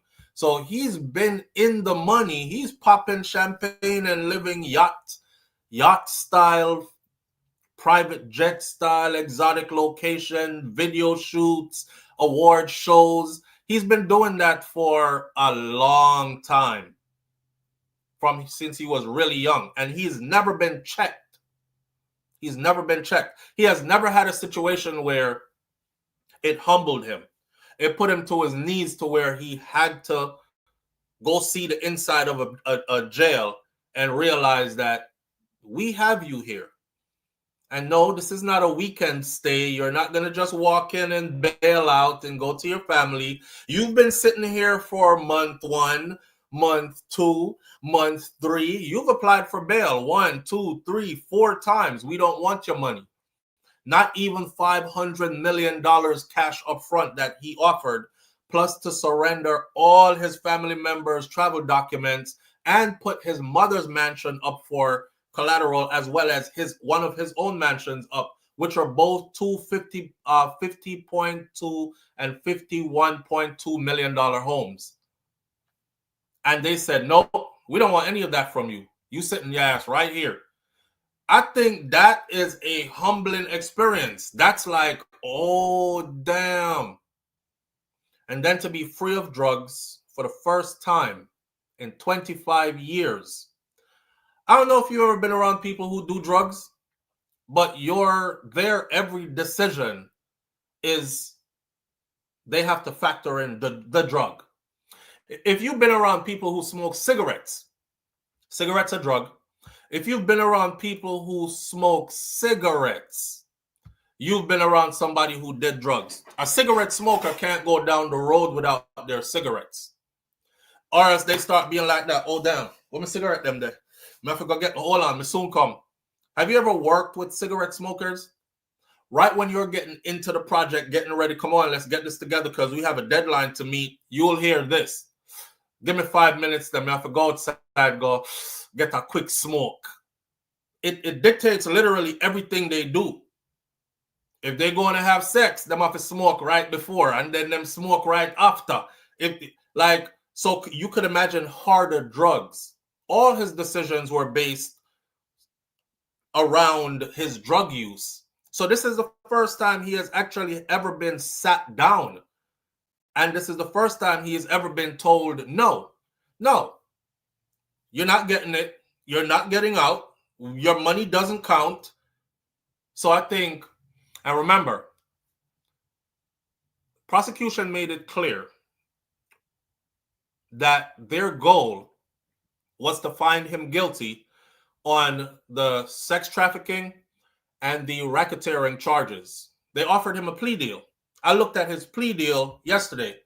His plea deal started at 25 years behind bars because they told him that 2 of his charges were 30 years apiece. Now, if somebody comes to you and say, listen, you're looking at about 60 years, we're going to give you a deal. You plead to 20 or 25, and the state might take 85% of that or 80, however they do it. The feds want 80%, 85%. And then you'll be home in 12, 14 years, something like that. And he's like, no, I'm not taking that deal because I'm not guilty of what you're saying I'm guilty of. Racketeering would mean that Diddy started all his businesses. Sean John, Bad Boy Records, all of those businesses were started just so he could hide illegal activities behind them. And he's like, that's not why I started my businesses. Sean John popped off. That was a popular clothing brand. And I was really into fashion, hip hop fashion. My record label is Bad Boy Records. Do you know how many hits we put out?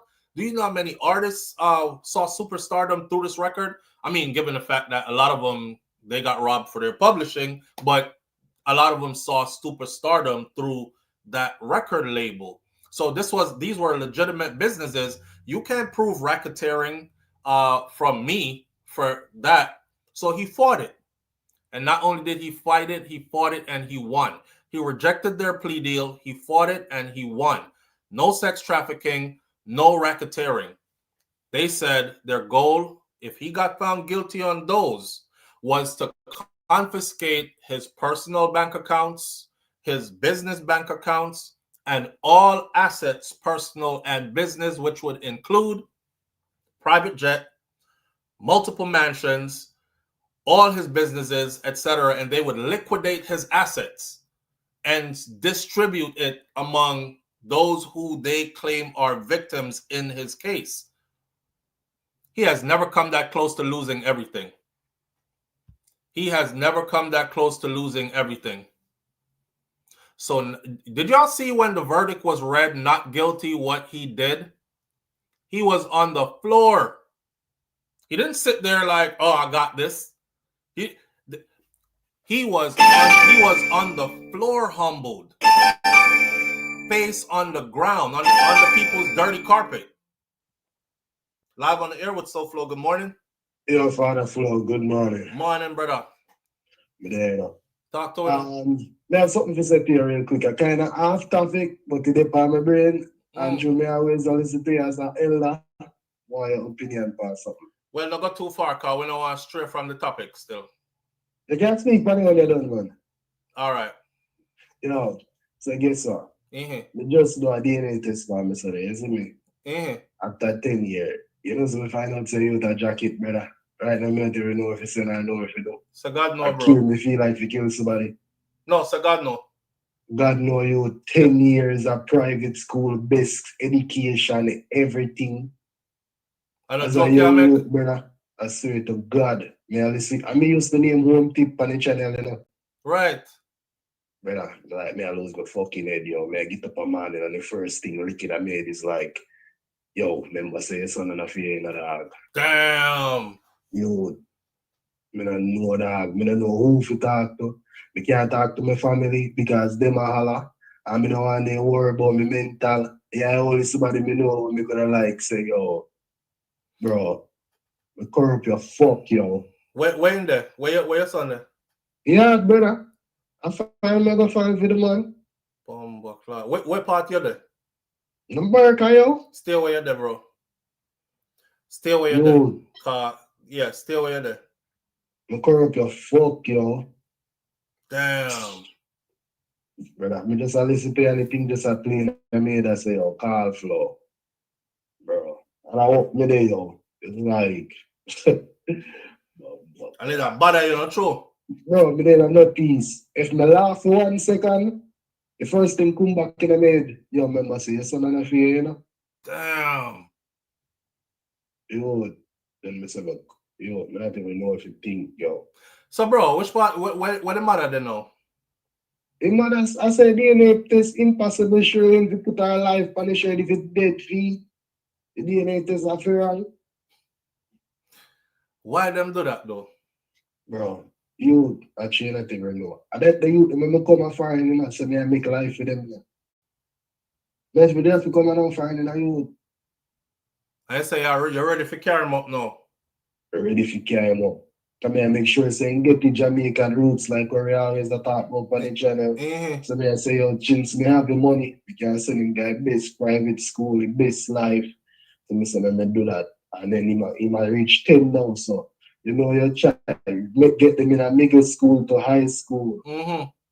Yo, but, you know, me not even know if you think, bro. Me not even know if you do, me confused. Take care of you, not take care of you. Me can't take care of another man, brother, but a 10 years me have youth in my life. And I think Oh, you do that, yo. Where you get the DNA test done? Jamaica, I'm fly down there go do it. Yeah, I want to do DNA test mess up at Jamaica. You don't know, yo. Mine gone, yo. I don't know what you think. I don't know what I want them if do one send one I keep for up here good on there. Yes. And get it done up here. Yes. Do that. And the girl I take that off her car say impossible. She willing to dead for it. Do that, bro. Get one next one done. From some other different means. Alright, yo. Stay in touch though. Link up here. Yeah, man, me always call a man. Then me don't know that. But me can't believe say you this happen to do. Like no, it can reach anyone now in a show. Brother, when me say you get take me I talk about best private school, pick up a morning, drop off a evening, pick up. Me meaning good life.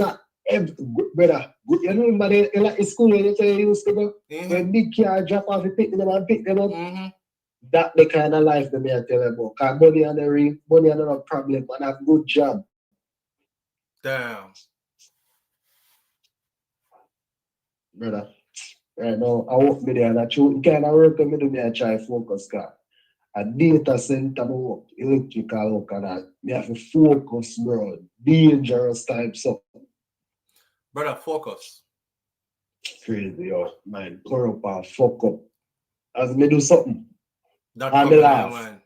Your son enough for you. Damn. Yeah, focus. Hey boy, remember saying your son enough for you?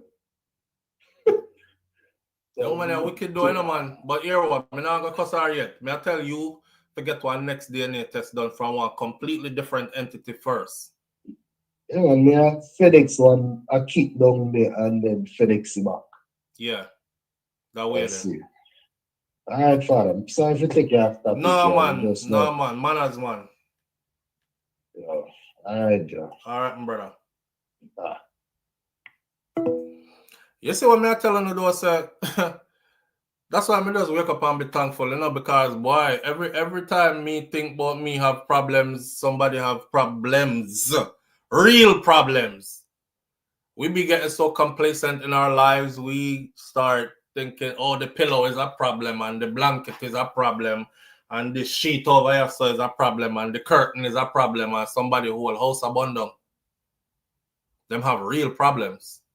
That's a real problem. I feel it for you, brother. When you hear him say I'm corrupt in him thought, I want to know. You see the man, the story I did, where the man chop up a picnic, them big picnic too. They were on their way to school in their uniforms. About, was it 3 girl picnic? Between the ages of like 13, 11, and 9. And the man chop up a 3 of them. He was a dummy though, because he didn't even demand a DNA test. It just came to him that people were telling him that, yo, the youth, the man of feel, away name the picnic them, and look on him good and look on your picnic them good. Every time you go out, him then in your yard and your woman breathe for him and you things you feel, and him chop up. His name was Bull. It's a story out of Jamaica. And the community hold Bull and beat him, kill him after him chop up the little girl them. Y'all gotta be careful what y'all doing, man. I can't even believe that in this day and age that women still do that shit. Like, DNA is out here. Y'all not worried that eventually the man might just one day off a random just say, you know what? My brother get a bunny, I'm gonna get a jacket, I'm gonna make sure say I know that me have to. You don't think so one day randomly the man might do that? And that's why you see how God make things work though. You see where I'm there? He's in the US, she in Jamaica. That means I can't catch her and tear her up like paper right now. He's going through that tormented mindset. That's something that make you want to hurt somebody. Live on the air with SouFLo. Good morning. Hey, SouFLo. Morning, family. What going? Bless, man. See, talk to her now. Man just needed to vent, fam. Yeah, bro. That's Yeah, that's hurtful. serious issue, you know. That's hurtful. 10 years too. Yeah, I tell you. The reason why I call this still, remember you were trying to do the male communicate. That was gonna be the base of my platform still, you know. But you're more established than I My am, brother's right? keeper. Yeah, you need to start doing it, bro. I I'm was telling doing you, it. honestly, man. I put out a couple of videos already under the My Brother's Keeper podcast. I know, but you need to start doing a live, just like how you do this. Just one complete live per week dedicated to My Brother's Keeper. Yeah, and just choose a day that you do it. Like say, I'm gonna do it every Sunday or whatever, you know. And trust me, because one of the platforms that I'm gonna create is the R table, you know, where a group of guys and we can sit down and we talk about, you know, what we're going through and what, like, because everybody goes for the woman, but nobody don't cater for the man them. Right. I have brethren them with pay child support and them can't see them picnic. Now I'll give you another thing. So I just look up and realize that of the 100% of people who off themselves every year, over 90% of them are men. Over 90% of them are men. I think it's like 91 to 93.1 or something like that percent of them are men. So, you know, men don't have nobody but other men. And then we have to learn to communicate with each other, you know what I'm saying? And look out for each other. Because the sister them have them so-called sisterhood that make them feel right even when they're wrong. They can run to that and it will give them some kind of, you know what I mean? But we don't have that. We're so brutally honest with each other. I don't know. Most people don't even know that. But your brethren them will tell you when you're frig up. But women don't look like they tell their friends when they're frigging up. Or tell a next woman. Like, that's disgusting. That's nasty. That, you know, you go, girl. I would have done the same thing to F him, girl. You know? So, I mean, we're going to left that for when me do it. But I think it's time due for another one. Another one. Now, the part that you're saying about dedicate one day. Yeah, I just wrote that down into thought, so it'll probably be I'll brainstorm on that and see where we can go. It's obviously needed, though. Yeah, I'm telling you, and I'm gonna be honest. Like I feel that you're the person that can draw the audience, and you know, like we need another Kevin Samuel. You know, we need to. I don't care about the woman them feelings because the woman them have too much feelings. Do you know that a lot of people don't understand? You know, men are a simple creature. You know. Yeah, we don't want too much. Just feed with and you will with the thing and just leave we alone. Yeah, with some respect. With some respect. We're not business about nothing else. More than we know say the household good, we provide for the household and we protect the household. We don't need no more drama. Yeah. Simple creatures, man. A lot of people don't understand how basic men are. True. All right, fam. All right, my brother. Manners. All right, respect. I just hope that brother could hold it together throughout the day, because I know what it feel like you be at work and nobody never called me and tell me send me get bunny, but I could only imagine like you're at work and a bad news like that, you know, and you have to still focus throughout the day, hold it together when it keeps. You heard what he said? He said, every time I laugh is like, where I laugh at you, your son enough feel. You know, it comes right back. Because it's new, so it's gonna be like right here the whole time, right here. What do you do to get it out of your head? Your thoughts are corrupted. That girl had used me like this for all them years. Yeah, you can imagine, man, overtime and 2 job and work out your soul case and send all your little bit of everything to make sure, say, you know, the mother good and your youth good and him live nice, above norm, nice, best school, everything. Yeah, make you want sharpen a long sharp blade and go say hi to somebody. Live on the air with SouFLo. Good morning. Morning. Morning, bro. What going? Me there now. What going? Why? I just say I hope that brother they have a good HR in place, you know, when you can talk to. But you really need that. As a pretty say, boy, we don't know one other phone number directly. Could I really talk with the man, you know? Straighten him. Give him a strength. Yeah, man. Kind of them things are trouble things, dreadlocks. Yeah. You understand? Him need that dialogue they will help him, you know. I know some people feel in pain collectively. I'm gonna say it like this, though. I'm definitely I'll save everything. I'm gonna save everything when we want to say and do. I'm gonna do a video at some time today or over the weekend. Well, I'll make time to do it today. I was actually gonna do it yesterday. The My Brother's Keeper, a new episode. They always do good when I do them, so I'm gonna do one more today and put that up because it's needed. But I'm gonna save what I'm gonna say for that video there. Okay. Yeah, man, because you know what SouFLo.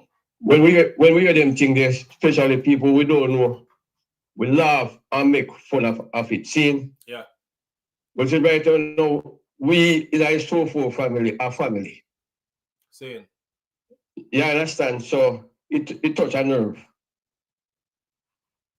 We can't just hope say, boy, him hold it together and not going to do nothing crazy.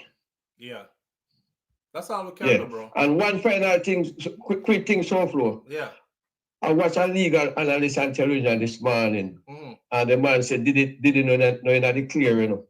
Right, that's what we are talking about right now. He's not really clear. What he said is that the government passed a law the other day where you see the charges them where in beat where they not convict him on. The judge can use the charges in the sentencing. And that thing when call him previous conduct. Yeah. All right. I never know that. I don't think so, but okay. Yeah, it's a legal analysis by NBC. They can use so they can use his behavior and use that as previous conduct, like but them can't use the charges. Well, it was revolving around that. The information that came out while he was fighting those charges, them can use stuff that was gathered from that to build a picture of who him is to the judge or how the judge see him. But they can't use the charges from before that he beat against him now. Right? Yeah, cause so the guy I said he might have looked maybe when said maybe 70 months. You know, I put in a year, they say Diddy might look on more 70 months. It depends on the judge. 70 months? Yeah, that is like about 5 years plus 5, 12, 60. I'm gonna wrap it up, you know, and give what I think is about to happen. I don't think he might get no 70 months. But he could. Well, the brother Imari is writing a film prediction still, you know, brother named Sebalos. Alright, so. Yeah.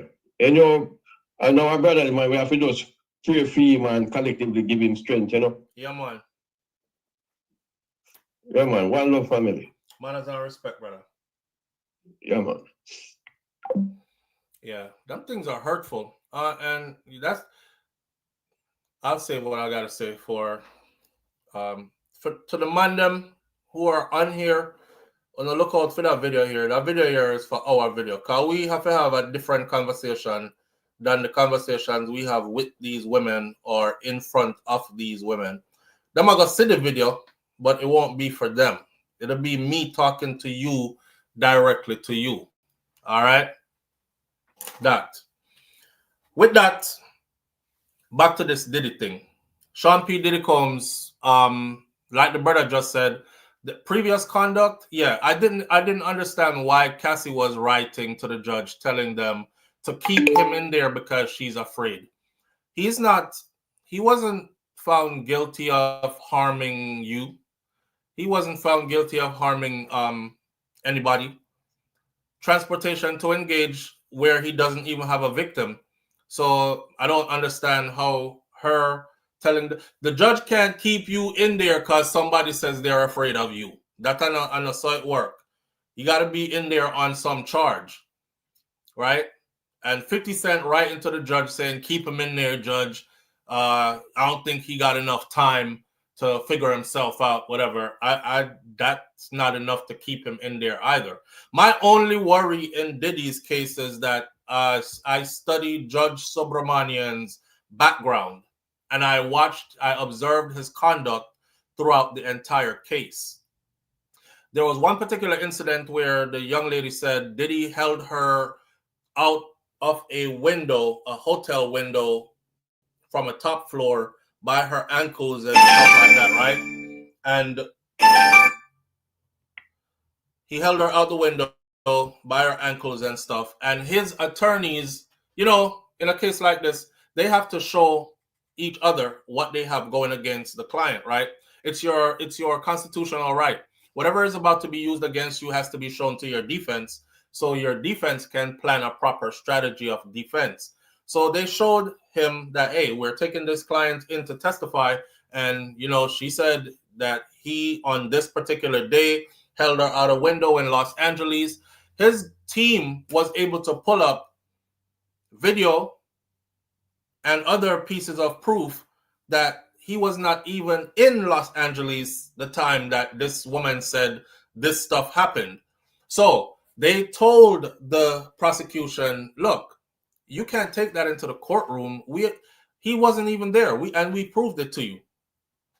They still allowed her to go into the courtroom and testify that same thing, which is damaging because you as a juror, you're sitting there, you're hearing, oh my God, that's crazy. Hold her upside down by her ankles out a high-rise window, that over a hotel balcony, that is crazy. He's a dangerous guy. And then when they brought it back up that, Your Honor, we already discussed this with them, with the prosecution. This wasn't even supposed to come here. Your Honor said, is that true? Diddy's team says, based on this right here, we're moving for a mistrial because they knew and they still allowed this in here. Judge Subramanian said, no, we will not be going for that. There won't be no mistrial. What will happen, though, is we will move to strike that from the record. That means basically the jurors must act like they never heard that testimony. Do you know how hard it is to act like you never heard something like that after you heard it? They did that on purpose. But Judge Subramanian, throughout this entire trial, as far as I saw, he kept giving the prosecution goals. Another thing that he did, remember the juror who is from the Bronx. His favorite music is 90s to early 2000s hip hop. And he just moved, I think he just moved out to New Jersey. But he's staying in the Bronx with his auntie. Why at the last minute, literally at the last minute, after sitting through the whole trial, they went in and replaced that man with a white master's degree holding engineer from the suburbs whose favorite music is classical music and who is not into hip hop at all, right? I saw what they were trying to do the whole time. It's like, stack it against him. We're more likely to get somebody who is biased, and that will play in and the judge said, okay. The judge never said, nah, I mean, he's sat here the longest. The man explained. I told y'all where I lived. I lived in the Bronx the time this started. Throughout the case going on, we moved. We moved out to Jersey. I'm not going to join my wife in Jersey yet because my job is in the Bronx that I've had for years. Plus, I have to serve on this jury. So I stay at my auntie's house while I'm here in the Bronx so I can serve on the jury. And then when this is done, I will move back. I will move out to Jersey where that is too complicated. We can't understand what he's saying about where he lives. So we have reason to believe that he might not be truthful. Strike him from the jury pool and replace him with somebody else. What was complicated about understanding that? So the whole time I'm watching this trial unfold and I'm watching Judge Subramanian, he has always been very impartial. A judge is supposed to be, he has been very partial, rather, to the prosecution side. A judge is supposed to be impartial. A judge is not supposed to pick a side. A judge is not supposed to lean towards the defense and try, or lean towards the prosecution and try to give them leeway and give them stuff to help them to win the case. A judge is supposed to officiate basically like a referee. A referee is not supposed to take any side that's playing. He's supposed to call the shots as he sees them, make sure the game is ran fairly. And the whole time I watched this, Judge Subramanian leaned to the prosecution side. So I went and dug up his background. I went and dug up his professional background, as well as dug up like the community he comes from, how he was raised, all that other stuff. That's them Indian people who really don't like black people. And, you know, while I was reading up on his community that he is from, it specifically said that this is a major problem in their community. However, the younger generations of their community are now trying to make right in that area and trying to bridge the gap. But they have a disdain for especially African Americans. They tend to think the same stereotypes. If they got rich, it's because of criminality. Oh, they're lazy. They don't work hard enough. That's what they're taught. They're lazy. They don't work hard enough. And if they did get rich, it's because something criminal along the way. And I thought to myself, I'm not saying he is that. I'm saying, what are the possibilities that he is not that? Because listen, when you're raised a certain way,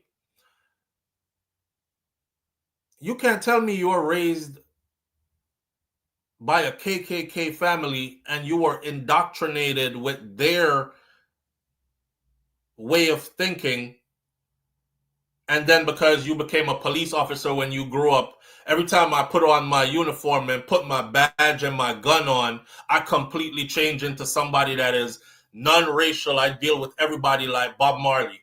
You know what I'm saying? Like Haile Selassie. Judge a man by his character, the content of his character, and not by his deeds. No, you're still the same person. So your biases transfer over into your professional life and how you deal with people. And it's going to take a lot of work for you not to be like that. Now, is Judge Subramanian someone who is able to transcend that, who is able to function above that? We don't know. But I'm thinking it's playing a great part in what the outcome of this trial is going to be for Diddy. I don't want to stay much longer on this. I'll just give you my prediction because I put it on my other channel, SouFLoTV. My prediction is if the judge is being fair and all his racial biases and all that stuff does not play a part, Diddy is going to get time served. And this will be the end of that chapter, and he can pick up and move on. If the judge is being who I think he is, then Diddy's going to get some time. Either way, I'll put it like this. Even if they give him 3 to 5 years in prison, he can still run his kingdom from prison. He has competent people around him who can assist. He hasn't lost everything. He will still be a wealthy man when he gets out. So this won't be the end of him. But I don't see the reason for him to be in prison for years under the Mann Act, given that the sentencing guideline for the Mann Act says first-time offenders usually get 3 to 5 months in a county jail. Even some second-time offenders get 3 to 6 months in a county jail. He didn't have any minors involved. He didn't even have any victims involved. But let's see how it ends. Let's see how it ends. The Buffalo Soldier says he needs to watch some Perry Mason and learn some courtroom jargon. Let's see how this one ends. Let's see if my prediction is right. But I'm mostly looking for time served. Yeah. Time served. He could even put Diddy on probation. You know? But we'll see how it goes. Moving right along. And I think right now, as we speak, it's 9 a.m. They're probably shuffling into the courtroom right now. This is a hell of a feeling, knowing that your life hangs in the balance. Mama just had brain surgery. You know, life is funny. Your mama could be here today and be gone tomorrow, especially if she just had brain surgery. She doesn't have to make a full recovery. She could be making a recovery and then suddenly things take a turn for the worse. You know, you'll be incarcerated and your mom is dying. That would hurt even more. But we'll see how it turns out to be. All right. Praying that, what you said, Nan, you're praying that he receives a fair sentence. May God walk with him. That. All right. Jayden Smith. They're still looking for Jayden Smith in Jamaica. This case to me says something is wrong all over this case. This case to me says something is wrong all over this case. For those of you who don't know what I'm talking about, there is a 12-year-old high school student in Jamaica named Jayden Smith who his family came out and said, first of all, he was reported missing. And we didn't know what the background story was. And then a day later, it seems like not a day later, 5 days later, 6 days later, his family came out and it's 5 days later, his family came out and said an incident happened at the house.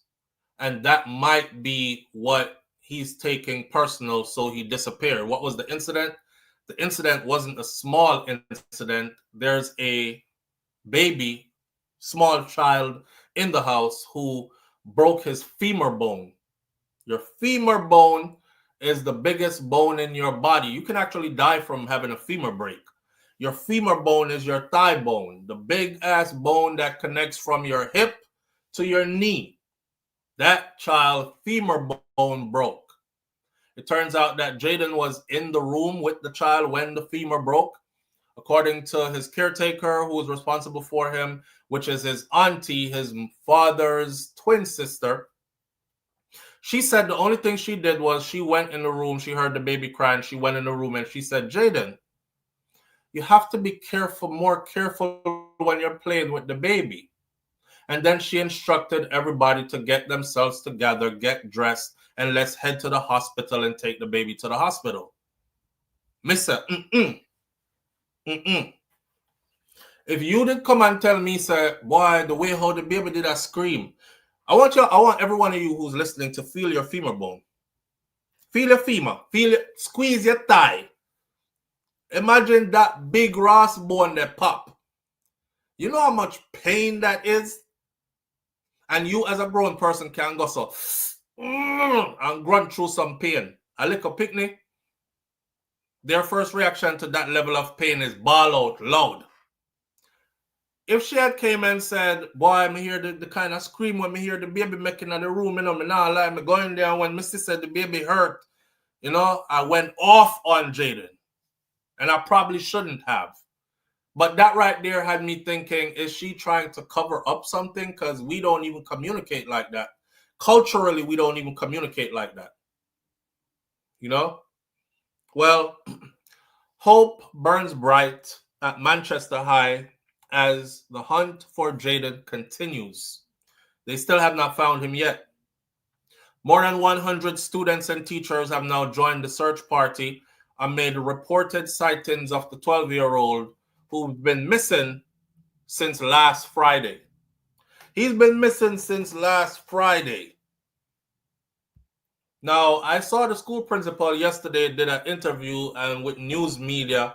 The school principal, cool, calm, and collected, said, yes, man, one of my faculty members told us that they saw him yesterday up here, so on the road. And, you know, she called out to him, but by the time she got close to him or something, him disappear into the bushes or something. So we now have confirmation that he's alive, which is a good thing. And so we're just hoping to catch him. Like them a run down one fugitive, you know, we're just hoping to catch him. I don't believe that. I don't think that's who she saw. I don't think that's who she saw. If he said he saw him himself, the lady said if she did have some of the older guys around her or some young men around her, she would have had used them to help her to apprehend him, so hold him in place and thing. Exactly, Charlotte. At a minimum, a drip up go on. That's at a real minimum. A drip up go on. So for the fact that they were able, that they started like twisting the story from there, it started making me think, well, if you lie about that, you're probably lying about something else.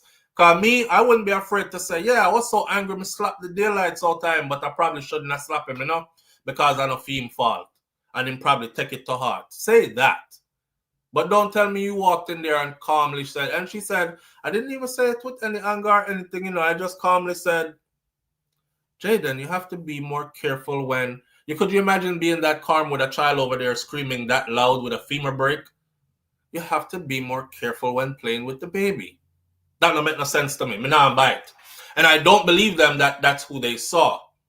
But now you have more people join the search party and they're out in numbers, combing through bushes. The youth gone for 1 week now, you know. So if he's gone for a week now and he's still in the same area, because them not looking in any big surrounding area, them not gone to other neighboring communities and wherever, them a look around the place as if like you would be looking for a cadaver, you're looking for a dead body. How has he been surviving for a whole week? It's been rainy. How's he been surviving for a whole week? Where am I get food to eat every day and these kind of things? Where is he sleeping at nights?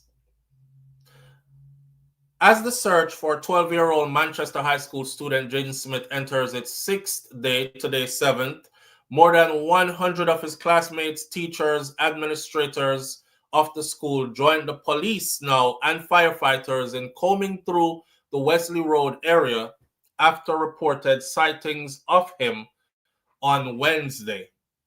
But the search party left empty-handed as the hours-long hunt, which was aided by a drone, ended without any sight of Jayden. Live on the air with SouFLo. Good morning. Hello? Yes, SouFLo. Yeah, do me a favor and turn down your background noise, please. Yeah, I just did. You hear me properly? Okay, hearing you loud and clear. Yeah, man. So I was just calling to mention something about this Jayden thing. Yes. So I live at Perth Drive, and somebody said that they spotted here. And then somebody else said that they spotted him at Wesley Road or something like that. If you know where these places are, they're on opposite sides of the town. They're on the opposite side of the town. Yeah, so why would a little boy be walking down so many hills and up hills to move around the place? Like, that's crazy. That makes no sense to me. It makes no sense to me. I saw the landscape layout because they've put out certain pictures, right? It's only and we are talking about Manchester, correct? Yeah, man, Manchester. Okay, so the topography look like hill and gully and holy green. Right? I have to come up at least 4 hills to get to my house. Okay, so you understand what I'm saying then? Yeah, man. Something, brother, something in this story just not right, and I don't think. To be honest, I don't know what something is not right. I don't even know what to think, but I don't think the persons are really spotting him. Right. Because as a young child, I don't even walk up these hills, much less. So why would a child be walking up these hills on Friday? You know, he's up here sometime Friday, they say. Then yesterday or whichever other day he's at Wesley Road, like, and Wesley Road is like basically in the town. So like, you know. And why would only one person see him?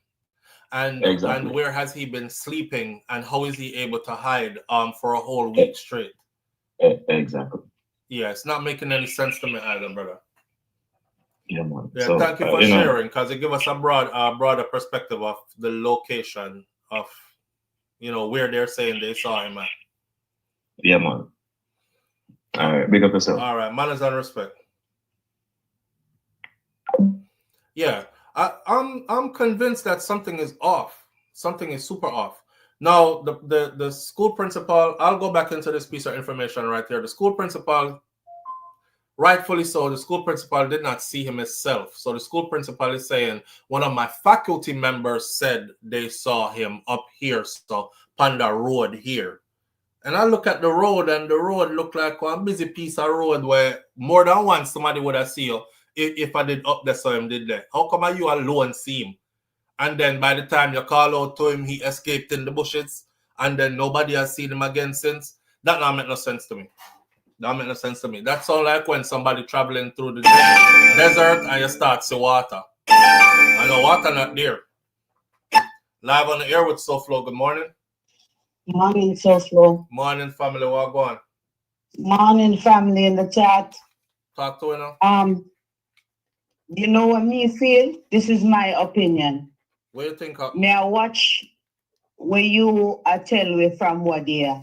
And in my mind, me feel like say when the person go into the room and see what happened to the baby, them buff him. the anger we in them do something to the boy, and the boy is no longer here.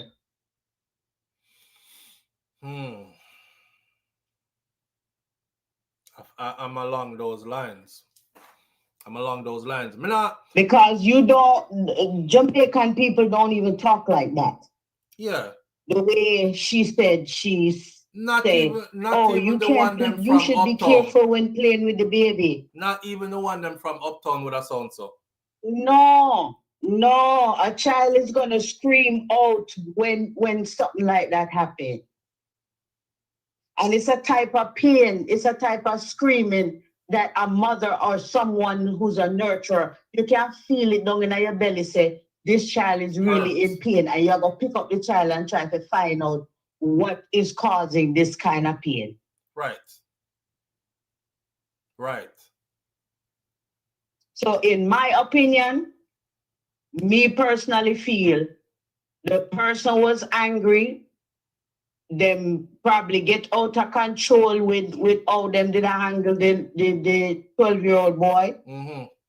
And the 12-year-old boy is no longer here. I don't want to say that. I hope that they find the child. Right. And he's okay. Right. But this is what I'm thinking. Right. And I'm right there with you. And the body is somewhere. I'm right there with you. And I hope we are absolutely wrong. And the body is probably not even far from where the child lives. And I hope we are absolutely wrong. Yes, but me too. Just I tell me so we're not, I hope we are wrong. I hope we are so far off. I go back in the chat. All right. Manners. That was Murray's message, 411 TV, my fellow content creator sister. Lovely Anika is also in the building. If you see any one of those two sisters, hit their name. They are content creators on YouTube as well. And members of this family, go over there and keep the love in the family, right? Share the subscription. Claudette says, my deep guts have been telling me that from day one. Carcia Beezer, sixth form student at Manchester High, told journalists that she was saddened by the disappearance of her young schoolmate. She said, I joined this search because I believe that we have to find Jayden. He's very important to our school body. He is in the cadets. And I think that he's a very good young man. He served very well at his previous school, and I believe that he will excel at Manchester High School, she said. Today we are saddened. It is not a good feeling for us, and we all are searching for him earnestly because he needs to come back home, she said. Now, amid those reports, sightings of a child being believed to be Jayden, the sixth form student is hoping for his safe return. She said, Jayden, come back. We need you. It's important for you to come back. I know that you are probably scared, but we will comfort you and cause you no harm. On Wednesday evening, the police swarmed Wesley Road after they were alerted by citizens that a child matching Jayden's description eluded passers-by who tried to approach him. One eyewitness claimed that the child ran off when people tried to approach him. I was driving when I saw him. And a man was calling out to people for help. The boy was running. There was a taxi that was passing at that time too, but the boy ran off by the time I turned my car around.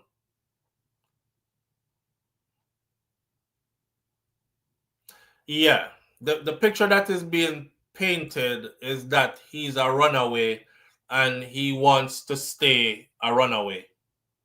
So this is making it even harder for me to believe, because if this child who is excelling so much in school, he's a part of the cadets, he's a cadet member, he's a good high grade student, good grade student, he's well mannered and well behaved, how him just pick up one day and just decide say him want to run away and go live in a bush? So forget school no more, forget family anymore, we just want to live in a bush and survive. How? For 7 days, nobody saw him when he came for a dinner, a breakfast, a lunch, nothing. When you just sight somebody out a road, say a him, and he runs. I'm not buying it. One eyewitness claimed that the child ran off when people tried to approach him. I was driving when I saw him and a man was calling out to people to help. And he was running. There was a taxi that was passing at the time too, but the boy ran off by the time I turned my car around. Manchester High School Principal Jasford Gabriel said 102 students and 15 members of staff have now joined the search for Jayden on Thursday. The entire school population wanted to come out today, but the protocols that we would have to engage with parents would not have allowed us to get everybody. But we believe that the more numbers of eyes that we can get on the road, then the greater the possibilities are. As it relates to the sightings, conclusively based on who I spoke to, Jayden was seen along Wesley Road area last night.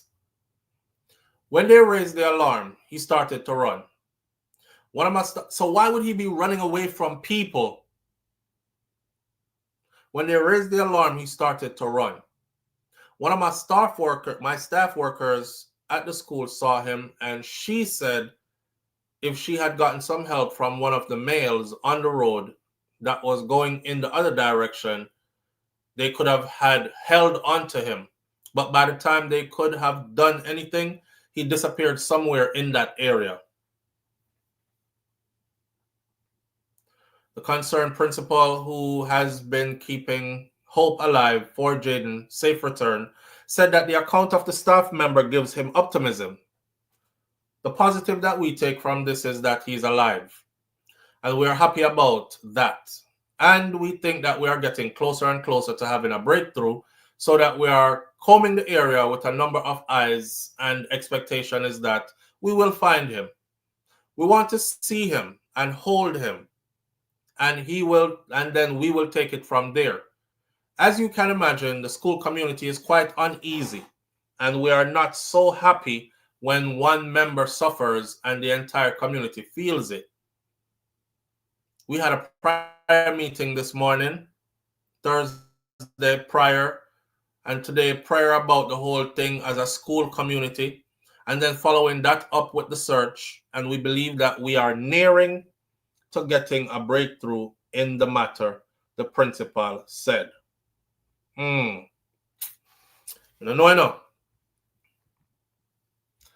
I don't know. Him just trip out. At bedroom bullet 27 is like him just chip out in him head or something. Just so. he was fine all along, and then this baby broke his femur, and then him just losing mind. I'm not buying that either. I'm not buying that either. Something happened that we can't really put our fingers on. The Buffalo live on the air with SouFLo. Good morning. Hello. Okay. The Buffalo Soldieress says it sounds like they are paying people to say they saw him. Can't imagine that he would suddenly be on the run without seeking another adult for help. Exactly. Morning, Elaine Brown. You know, that is definitely something to look into, you know. Live on the air with SouFLo. Good morning. Hello. So come all of a sudden my call them now work. I didn't change anything. That's weird.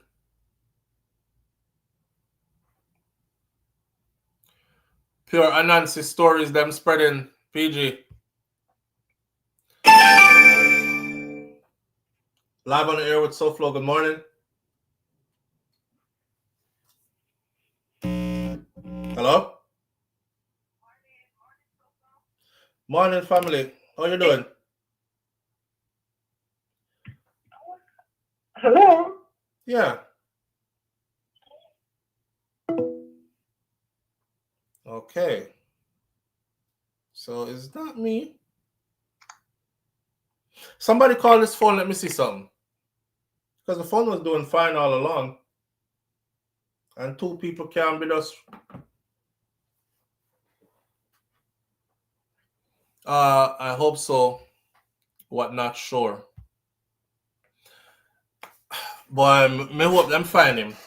You know, I hope they really find Jayden Smith. Like I said before, though, I have grim feelings about this one, and I hope I'm wrong, big time wrong. I hope I'm super wrong in this case. If you come from Buff Buff generation, and I say Buff Buff generation because the newer kids, most of them not getting Buff Buff unless they're being raised by like real elders. I read somebody read still stuck in them ways. Live on the air with SouFLo. Good morning. Morning, SouFLo. Morning, family. How you doing? Good, yeah? Yeah, man. Me good. Talk to you. No, but that's I can't get somebody to call the phone. All right. I appreciate you. Thank you. So I know me. All right. Big up yourself. All right. All right. So it's not my phone.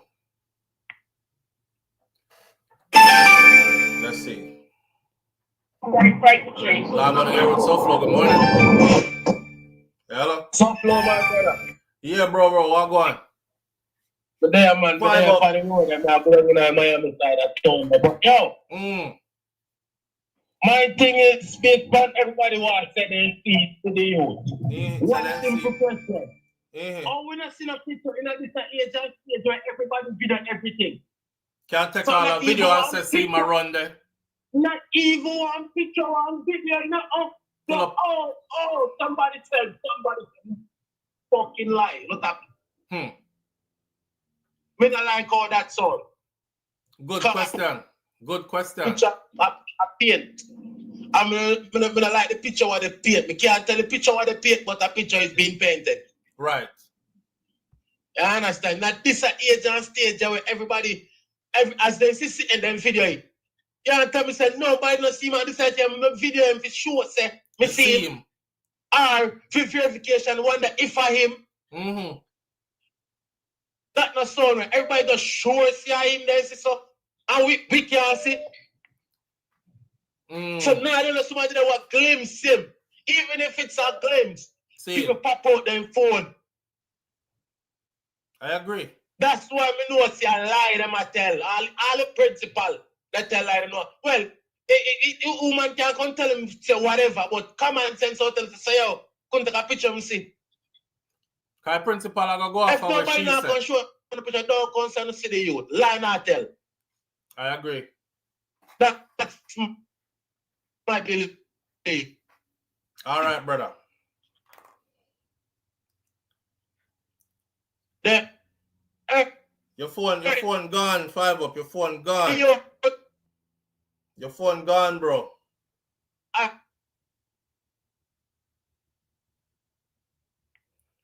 Your phone gone underwater. And phone gone underwater. I hope so. What? Not sure. All right. So we're gonna close out this segment and move into another topic. I hope and I pray that I am wrong in everything that I'm thinking and in everything that I've said so far about this little youth. I hope them find him, and I hope he was really just running around in bushes for a whole week. I find that very hard to believe, though. Very hard to believe. Somebody had to have been feeding him. It must have stopped somewhere and get food. Nobody else is coming out to say they have seen him. Live on the air with SouFLo. Good morning.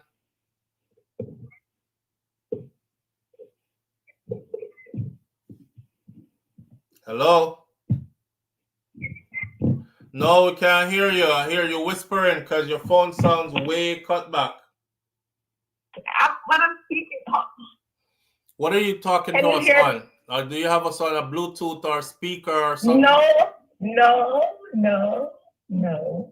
Okay. I can hear you. All right, let me call back again. No, we can hear you now. We can hear you now. Okay, you said the same way you feel about Jayden's case, like a little, you feel suspicious about something, right? Right. The same way I feel regarding the judge lady that just died in Jamaica. The one that from statement Trelawney? that her husband gave. The one from Trelawney? Is she from Trelawney or Westmoreland? It's Trelawney. I'm pretty sure. Yeah, the same way I feel about that case. That something right there for either. I haven't really looked into that one, but off first glance, it kind of seemed weird to me too. Yeah, but I haven't really looked into the details of it. They said they found. Look into the details of that one. Yeah, they said they found poison in the room though. Yeah.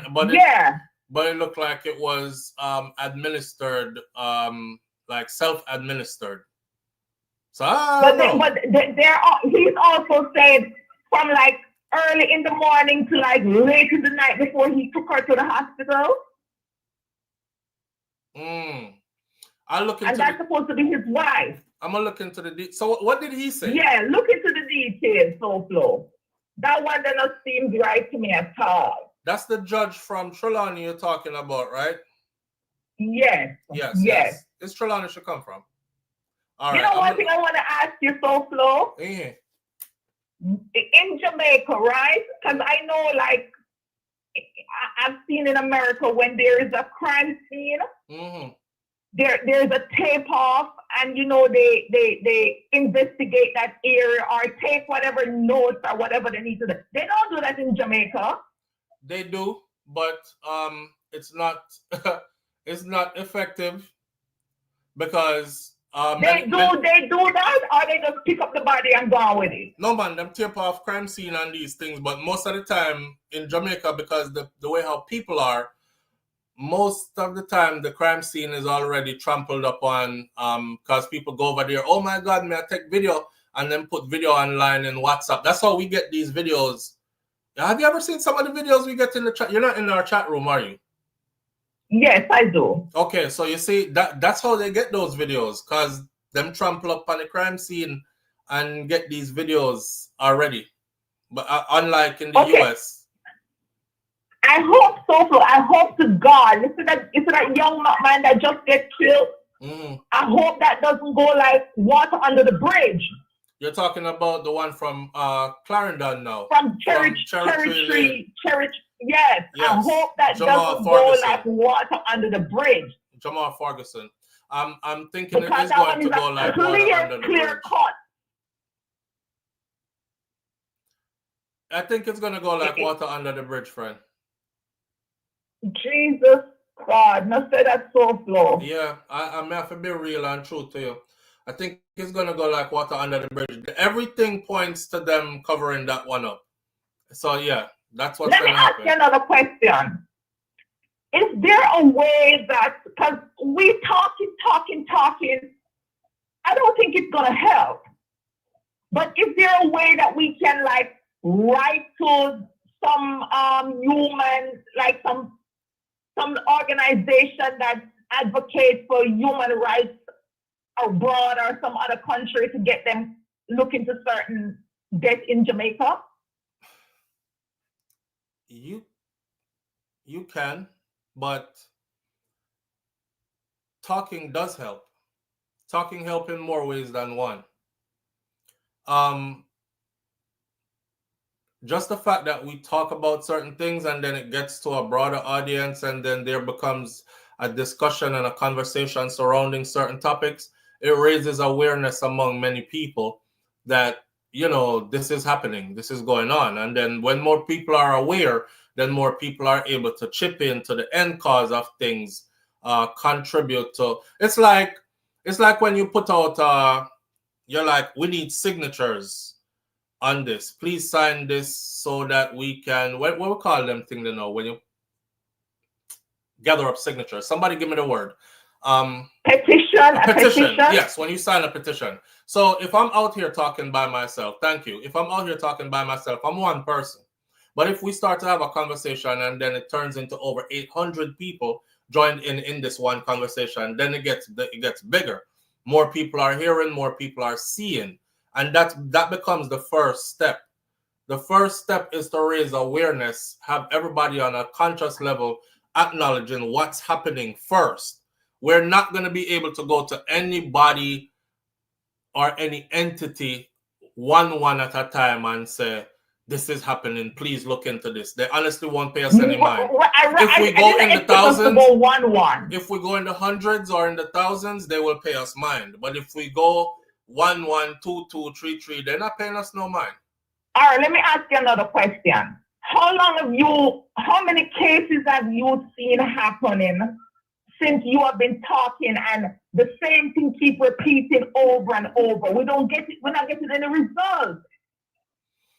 I've seen some results.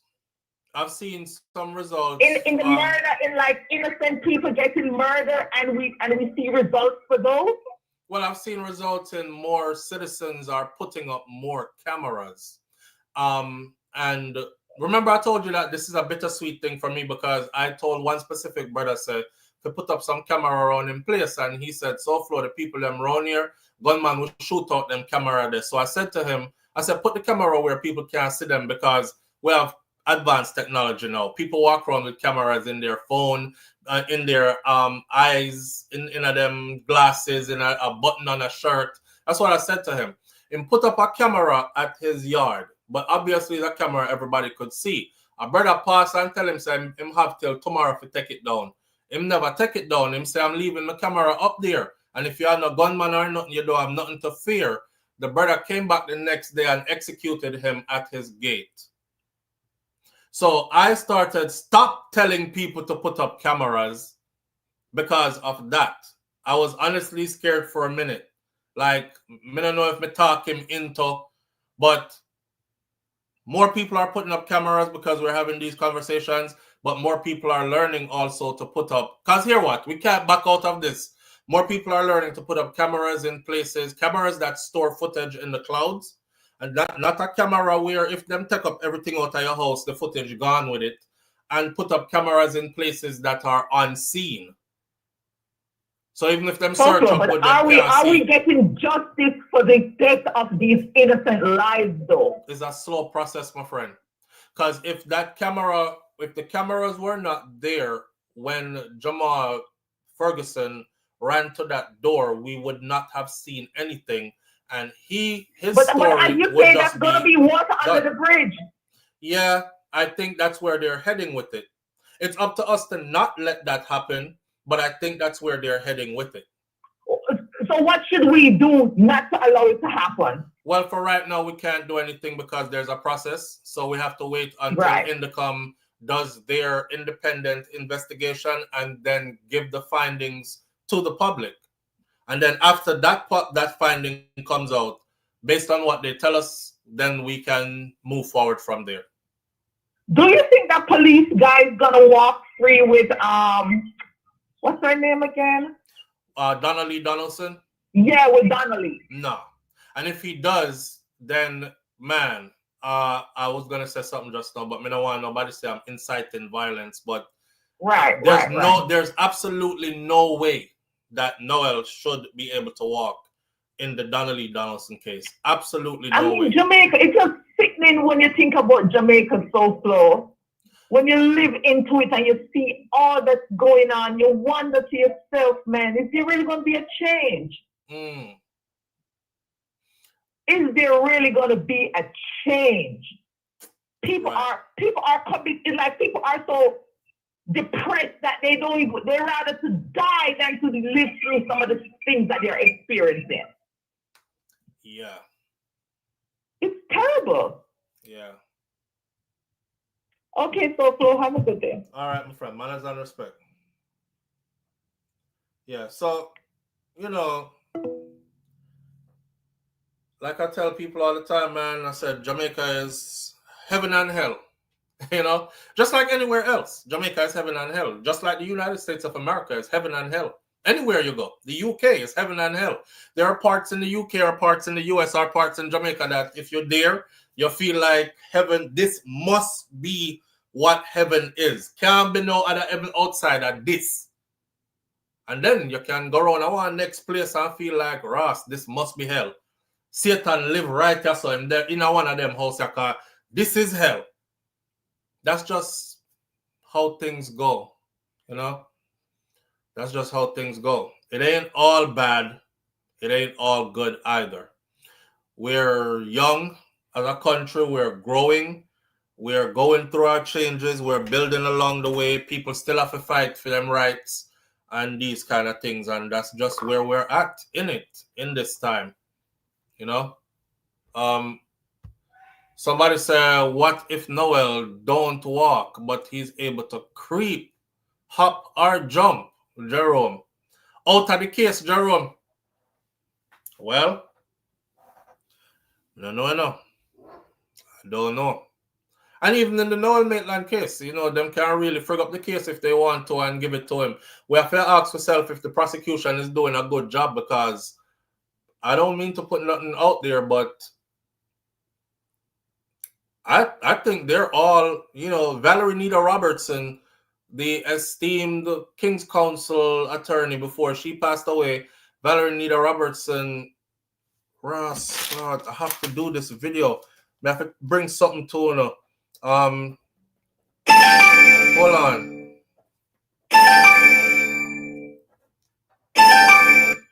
Live on the air with SouFLo. Good morning, SouFLo. Good morning, family. How you doing? The topic, Jayden? Yes. Okay. This is I'm gonna have to do this too. Do you have us on speaker or Bluetooth? Either can one will cause us to not hear you. You can hear me now? Loud and clear. Okay, I'm hiding. My little take is, what if he knows his mom, right? And the aunt like beat him at that moment, and he run away, you know, go to his mom or somebody else's house and they're hiding him. That's what I'm hoping that's what happened. So family members are hiding him? Yes, or a friend, or his mom, because they didn't say nothing about his mom. I'm wondering if he's, you know, talking to his mom and she beat him and he decided not to go back to the house. But his mom wouldn't just come out and say that. Why she wouldn't have to hide him?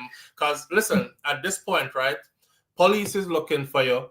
Soldiers looking for you, fire department looking for you, they're emptying out the school and the students are looking for you, faculties looking for you, friends, neighbors, and everybody are looking for you. At this point, as an adult, yeah, that's true. Yeah, as an adult, you would have pushed him out at this point and say, you know what, it's my child, so I'm going to keep him with me from now on. Never like how you beat him, may I keep him. I don't think that's what's going on. Right, that's true. Because I'm sure they've seen these videos. Right. And that's why we keep doing them, because we want them to see them. I want whoever has him, my intention of talking about it constantly and updating everybody with the details is, I want whoever is seeing it to actually, if they see him or they know him or them have him, I want them to be like, yo, you know, sir, why this I get too much heat on it, Jayden, come. We have to go turn you in or give back to your family or say something, right? One out the road, make them see you and just pick it up from there, so or something. But we need, that's our intention with this. Okay, and I'm just hoping for the best. Okay. Me too, my friend. Me too. Okay. All right. All right. Yeah, I absolutely think if anybody did have him at this point, them would have pushed him out already. Cause too much. It's a crowd on it now. Come on, people in the foreigner talk about it now.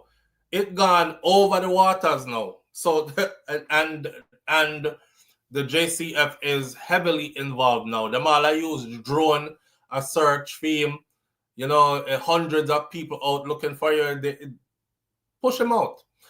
If he is somewhere where someone is hiding him, I believe that that individual at some point, providing he's found alive, that individual at some point should face charges.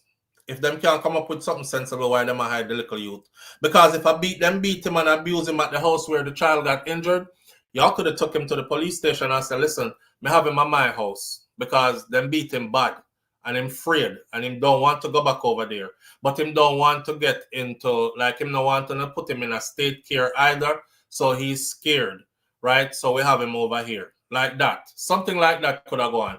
When we don't have to have him in hiding, I have everybody worried and keeping him in hiding. It's been a whole week now. Today makes 7 days. Today makes 7 days since he's been missing. I don't know no 12-year-old who could survive on their own for 7 days. Nobody don't see you come get no food nowhere. You're not catching up and sleeping anywhere where anybody could see. I know bird him can't sleep in a treetop. Something is not right about this case. Something is just not right about this case. I'm telling y'all. And watch me.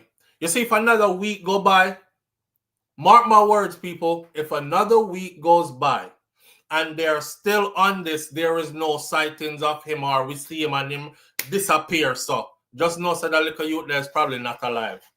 I'm going to give it a couple more days and then I'm going to start saying he's not alive. But if it reach a 2 weeks period, I'm not going to be buying it anymore that he's alive. Something is something and somebody knows where he's at. Live on the air with SouFLo. Good morning. Morning, SouFLo. How you doing? I'm good, my brother. How you doing? Oh, boy.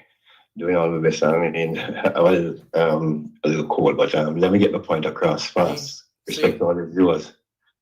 SouFLo, you know, as you said, if in a week we don't find that boy, or let's say 14 days, right?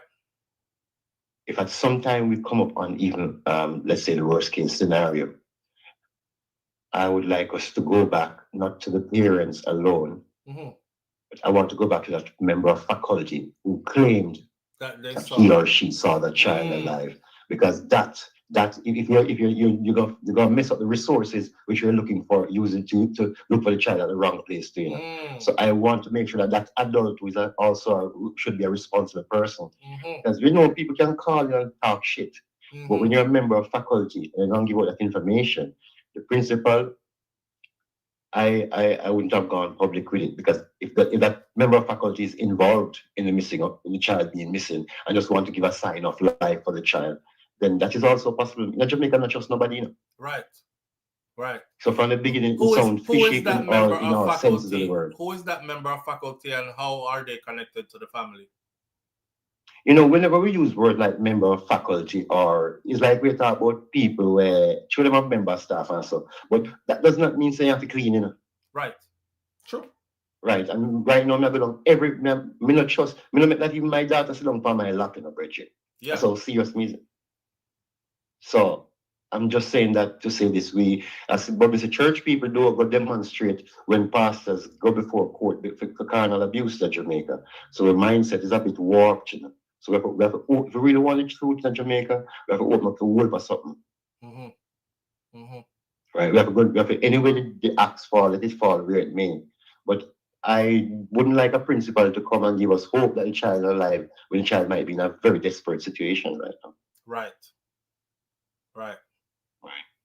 So, and I don't want even think, I don't think that the parents, the way they depicted the situation, I think them get rough with the youth. Them just need to admit that and say that scare the shit out of the little boy, and probably that's the only reason why them think him not come home. Right. I mean, if a female is broken in a baby, the 12-year-old realize this child is in agony and pain, you know, and probably get beaten for less than that, you know. So if that don't happen, then no, whether is at fault or not. You see me? You see, SouFLo, me born one time in Jamaica, people get beaten.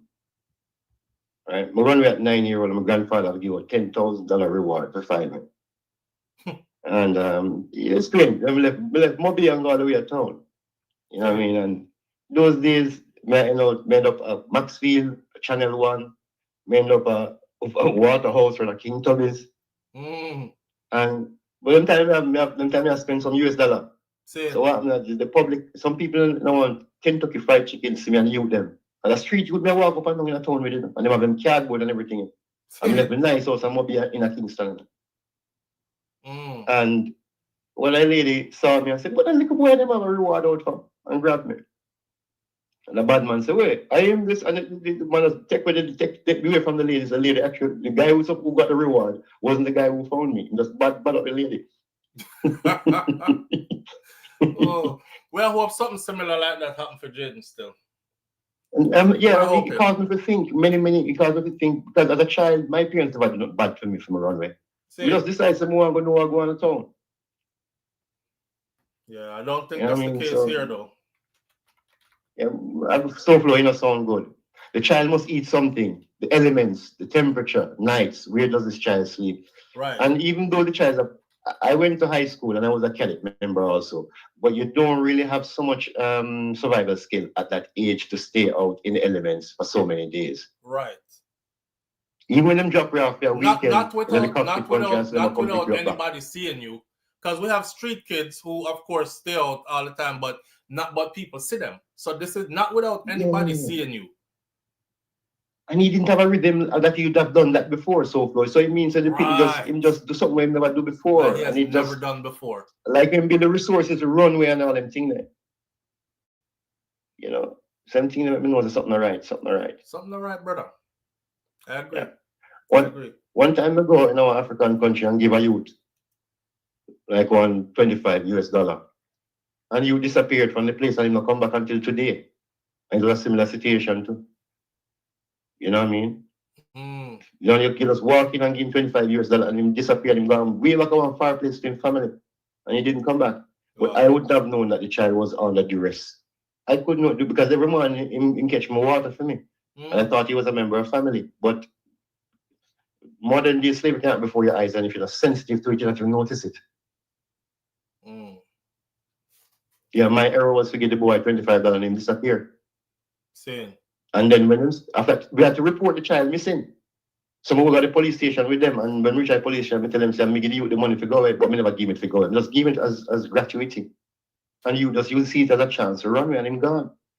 So these things just don't happen like that, man. There's something more behind it. I save your time for another topic or some other caller, but I was just trying to put my input into it. All right, from personal experience and things I've seen. So that's why. All right, my brother. I appreciate that. You take care. All right. I respect, man. Bye. Yeah. We're gonna move on to another topic. I was trying to end at 10, but it not gonna work. We're gonna do a little bit past 10. There's another. We're gonna end this one by saying I hope Jayden is okay wherever he's at.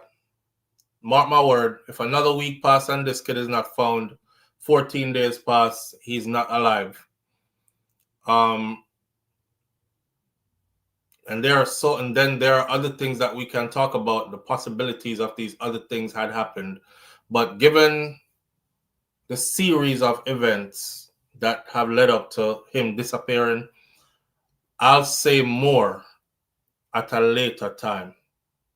I don't want to add insult to injury or pour salt into a wound, but something is very off, and I can speak more upon it, but I'm going to try to keep it positive and just say, let's some more time pass and let's see if he's actually alive. The weekend is here. The weekend is here, which means school is out, which means people are not going to be gathering up to go look for him. People are going to go off on the weekend, go enjoy them weekend, you know. So I guess the searching is going to stop for him, which will be a huge 3 days gap of him, whatever is happening to him, to blow over. I don't have a good feeling about this one. I don't. Moving right along. I want to know why Jamaica accepted this guy. So the person I'm talking about, right?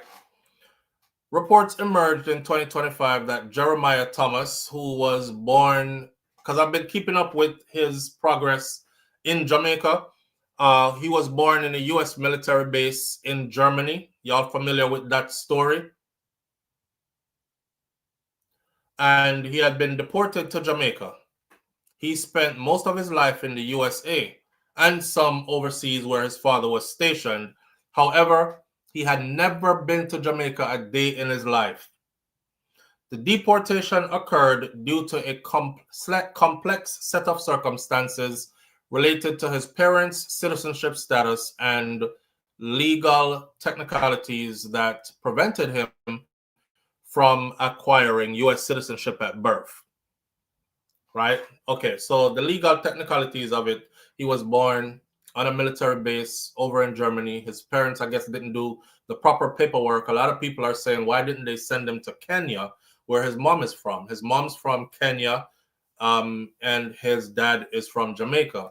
His dad was a naturalized citizen at the time of his birth.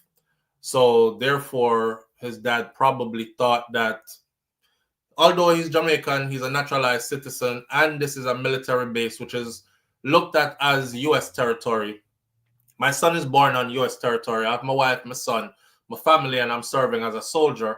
And his father went on to do a full career in the U.S. military as well. You know, they sent him to Jamaica in June. He was shipped to Jamaica. Now, people can't just send somebody to Jamaica like that or to any country like that. The country has to have an agreement to accept that individual. Even if you're a citizen of that country.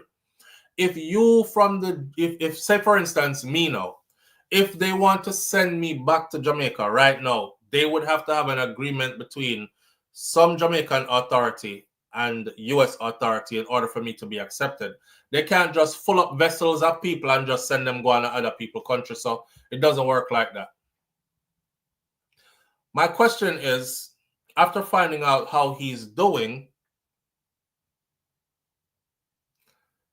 this brother, when he landed in Jamaica, for the first week he was there, he was in a hotel.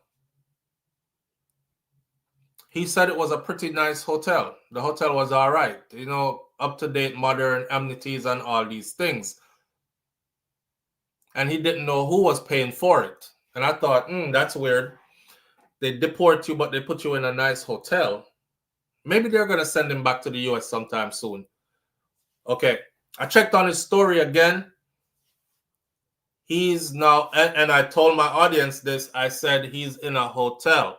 It's a nice hotel and he doesn't know who's paying for it. That means he's either going back to the U.S. or he's going to go to the streets. Well, he is not far from the streets. He is no longer in the hotel.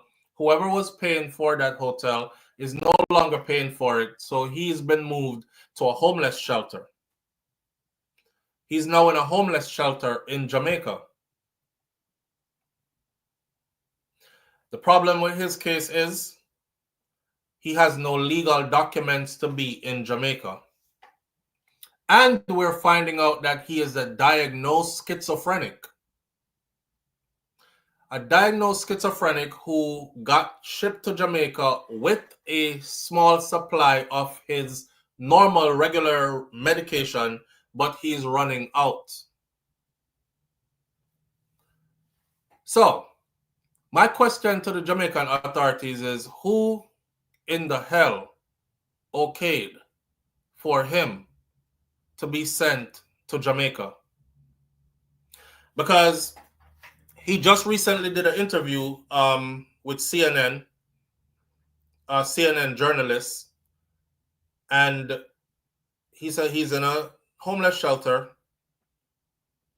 He's struggling to understand the everyday language and communication of Jamaican people. He's not grasping. He's running out of his medication. And he doesn't have proper documents to go and get. Like, him say him not have no tax ID, no TRN, no identification, no anything. So it's not like he could even go get a job somewhere or something like that. So my question is, who was paying for the hotel in the first place? I wrote down these questions. I want to know who was paying for the hotel in the first place. See, it's important for them to be transparent. Who was paying for that hotel in the first place? Because I don't know anybody that got deported and got put up in a nice hotel. Who was paying for that hotel in the first place? Did Jamaica get money from the US to accept him into Jamaica? And if they did, was that money supposed to go towards him starting a new life, like getting him acclimated and getting him all the proper stuff that he needs to survive? And somebody just nyam off the whole of the money and just give him a 1 week in a hotel and then throw him in a homeless shelter? What's the case here? Who was paying for the hotel? He's now in a homeless shelter and he's running out of his psych meds. Who's going to make sure that he is okay mentally and that he doesn't end up on the streets completely gone psychologically and be one of them madmen that's walking around eating out a garbage can and speaking with an American accent? This guy is not Jamaican. This guy has never been to Jamaica a day in his life. I believe he is like almost pushing his 40s. He's 30-something years old, right? And this is his first time in Jamaica and he's left there.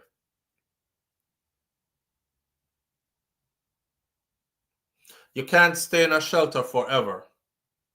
So how will his situation improve? You know, the average Jamaican who has their wits about them took a hard blow in life and they can say, boy, you know, things not go good right now because me I stay over the Hail Mary shelter right now, but you know, me I get my thing together and me I go be all right. You know, me get a little work done a so and so on the construction site and me I save up my money and me I get an apartment over there so and me I bounce back. He's not able to do any of that.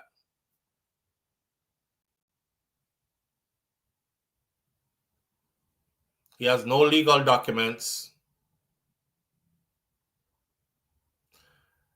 He's in a homeless shelter, diagnosed schizophrenic, running out of medication.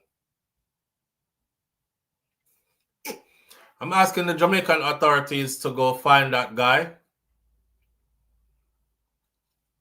And I can't tell y'all what to do, but I think y'all made a grave mistake accepting him. You should tell America say you will accept all of your people them. But them have to send him go somewhere else because you can't accept him. Because if Jamaica didn't accept him, they would have kept him right here in the US. Live on the air with SouFLo. Good morning. Morning. You have us Can you hear me clearly? You have us on Bluetooth, speaker, anything? Hold on. No, I'm on the phone. I haven't. All right. Talk to him. Yeah. May I say, this is one of the reasons, again, I go blame the government again. You know what I mean? It's because you took upon your head if you take a man from America who not have the document, it should be solely your responsibility to take care of the man's rest of life. This brother has never been to Jamaica a day in his life, bro. It's like I'm woman like about the Jamaican media, and the Jamaican media are some selfish people where them like I work with the system program them, because a case like some little case like these, they should highlight the public knows that there's a man in Jamaica and they have me suffer. But why they can't let them know about it? Why they can't highlight them post that pressure the government? You know what I mean? Or if the people know, if people can complain, so them can take care of the man. It does sad. It's like Jamaica. It's like you gotta leave from magazine and go to Jamaica. They end up in a worse problem. You know what I'm saying? This brother is completely not a Jamaican. Yeah, he was born. His father is Jamaican, but his mother is Kenyan. So if anything, if you want to split him up, you can split him up in a tree. You can say you are a citizen of where you were born, so he should be German. If the Germans say, nope, that's not our policy is one of your parents got to be German for you to be German, even if you're born in Germany. We say, okay, man, a German.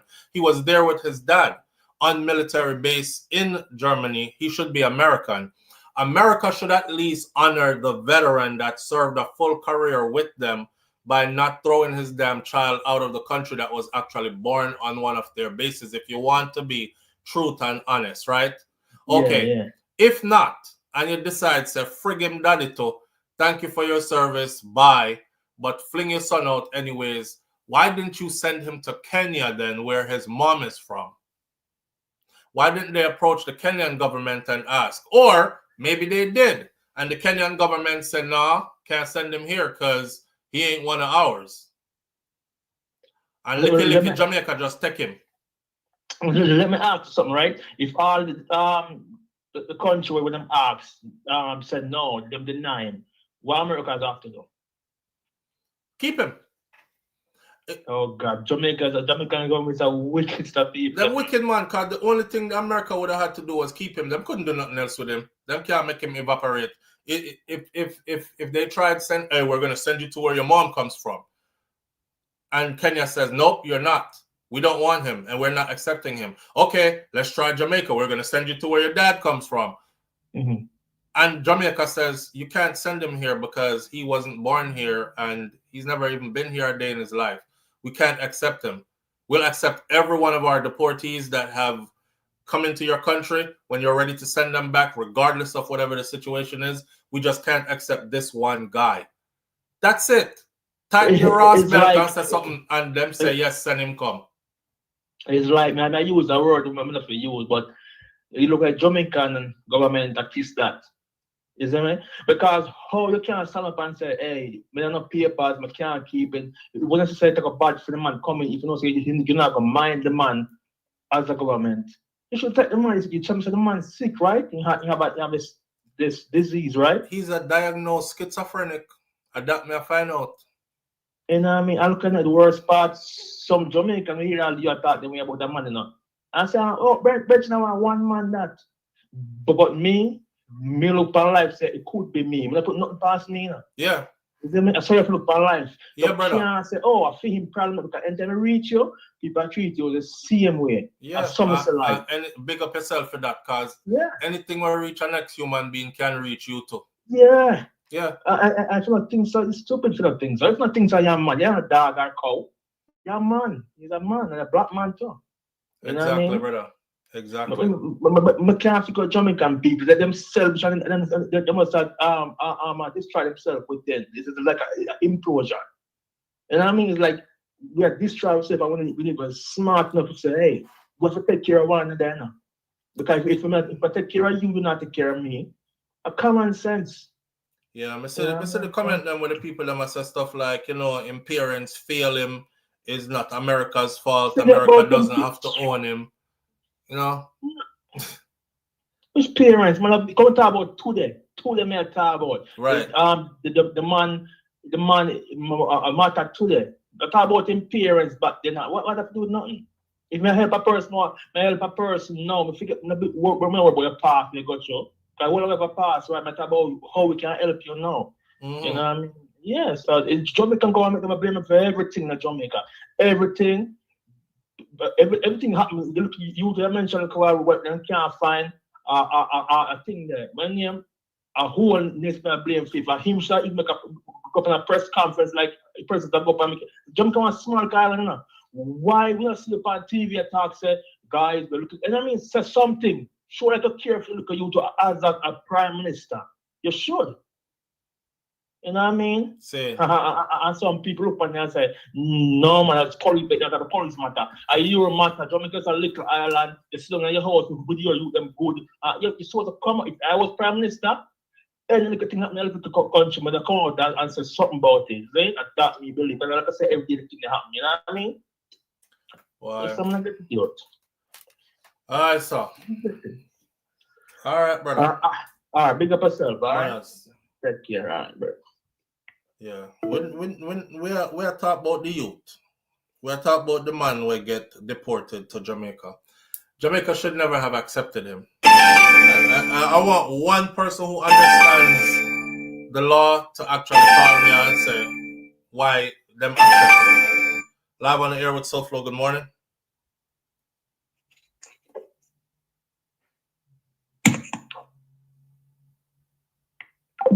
You're not ready for talk, man.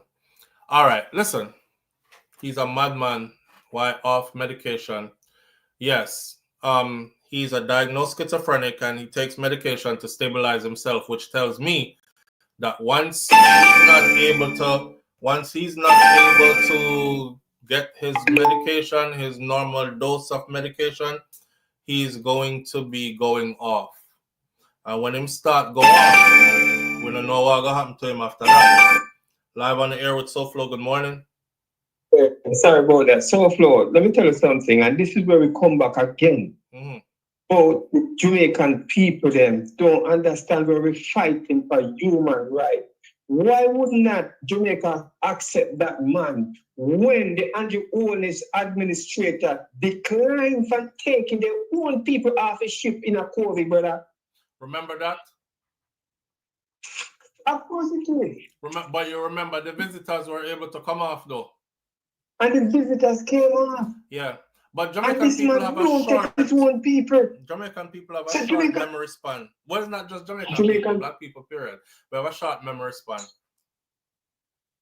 Yeah. But I remember that. I remember the Jamaican people don't remember no. They don't remember no. Oh, man. Give them saltfish, chicken back, flour, they remember that. They remember the long-term things, brethren. That's how we have to say, brethren. All right. Take care, sir. Manners. Yeah, I do remember during COVID when the Jamaicans came in and they were not allowed to come off the ship. And they have to stay out there in the water. But when tourists did come in, the tourists were let in. And I think they said them let the tourists in because these tourists were vaccinated and the Jamaicans on the ship were not. Or something like that, whatever the excuse was that they gave. Anyway, another that I talked about this morning. And put in hotels. And put in hotels. This brother that they shipped to Jamaica though, and Jamaica accepted him. I don't know. I don't know who to even say. Kamina Johnson, somebody, Andrew Holness, since your name is like the most prominent, Minister of National Security. I don't know. Somebody need to go look into this youth situation and see what is going on with him. You have a human being here who's about to lose himself in Jamaica because he's not going to stay in a homeless shelter forever. And worse if his condition starts to worsen and he's not taken care of far as medically, that's going to be a madman walking the road soon. Now, schizophrenic people off their medication, they can be either really docile or they can be super dangerous. So I want y'all to look out for that too. All right? But my question of the day is, why did Jamaica take him? Why?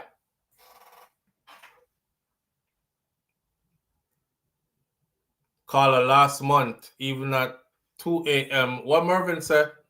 Last month, even at 2 a.m., politicians at your gate. And now you can't find them. Because last month was election time. Mervin said even at 2 a.m., they were at your gate. I beg you vote. Them there your gate, I beg you vote, my friend.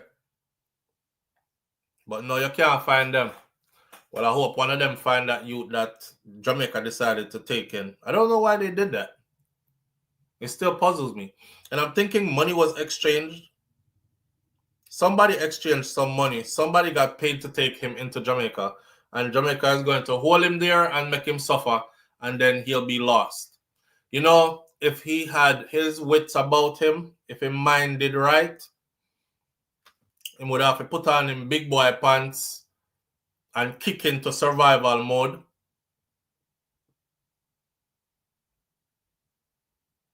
I don't think no woman down there go want him, because like say him can fly back out.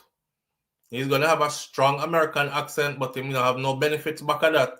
So it's not like him can say me married you, you know, when we go back a foreign, me carry you, have to laugh about the situation. He's a true broke foreigner that's gonna need help. Where's he gonna find employment except for menial work? Buy out, get all a weed whacker and start cut people grass. I don't know. You know, in life, some people are just born to survive, you know, and then some people them not have the wherewithal to survive. Cause some people you drop them at Jamaica, they will find a way to survive, you know. I mean, I talk about from you drop me in a place, me find 2 cutlass. No, well, I have skills. I'm a trained barber. I'm a trained unisex barber, so I can cut hair with the best of them. So the first thing I would do, any country them drop me in, I was find a barbershop and beauty salon. That's me. I mean, I don't know if him have any kind of skills like that. I would tell everybody out here too, make sure you have a trade. Because you can have degree, cool, but trades are different. Live on the air with SouFLo, good morning. Hey Flo, good morning. How are you? My dad, my brother, what going? Not much. Hey, if you have time, can you try something for me? What up? Earlier on this morning when you were talking about the Tasha K issue, it was early. A lot of people wasn't on the line. It was 289. If you can cut out that 10-minute clip and maybe post it later or over the weekend. Do you know what, Jerome? Yesterday I actually cut out the 65-year-old. It was a Denny Sparks. I cut that section out, and I just can't figure out how to post it from StreamYard to YouTube. Damn. Yeah. So StreamYard is dope, right? Because it allows you to repurpose your live. Like we have some 4-hour live and some 5-hour live on here. I could actually break them down now, build different icons for each part, and it'll be a 40-minute video and a 30-minute video on this subject before we went to another subject, instead of somebody having to watch a whole 4-hour video just to hear 30 minutes of a topic that interests them. So I work on that. I already found the editor. I cut it out, I edit it, it was ready to go. Just can't figure out how to get it from StreamYard. But my kids will be around this weekend, so I'm going to see if any of them. And then my son should be here next week from college. So I'll see if any of them are. I'm going to watch some video and try to figure out how it works or something like that. Well, I know a lot of content creators that use StreamYard, so I'm going to reach out to them. Reach out to one of them. And I'm tell them to send me a video clip how they do it, and then we just send it to IG. Right. So I'll message you on IG. But yeah, I wanted you to try that, and Monday we'll see how many strength that video get, you know? All right, brother. About the Tasha K issue. Yeah. Big up yourself. All right, manners. Wait there, All right. Jerome. You think Cartel will take that serious, or you think him gonna just let that go? No, God is the greatest. I don't care who not like me just go and show love.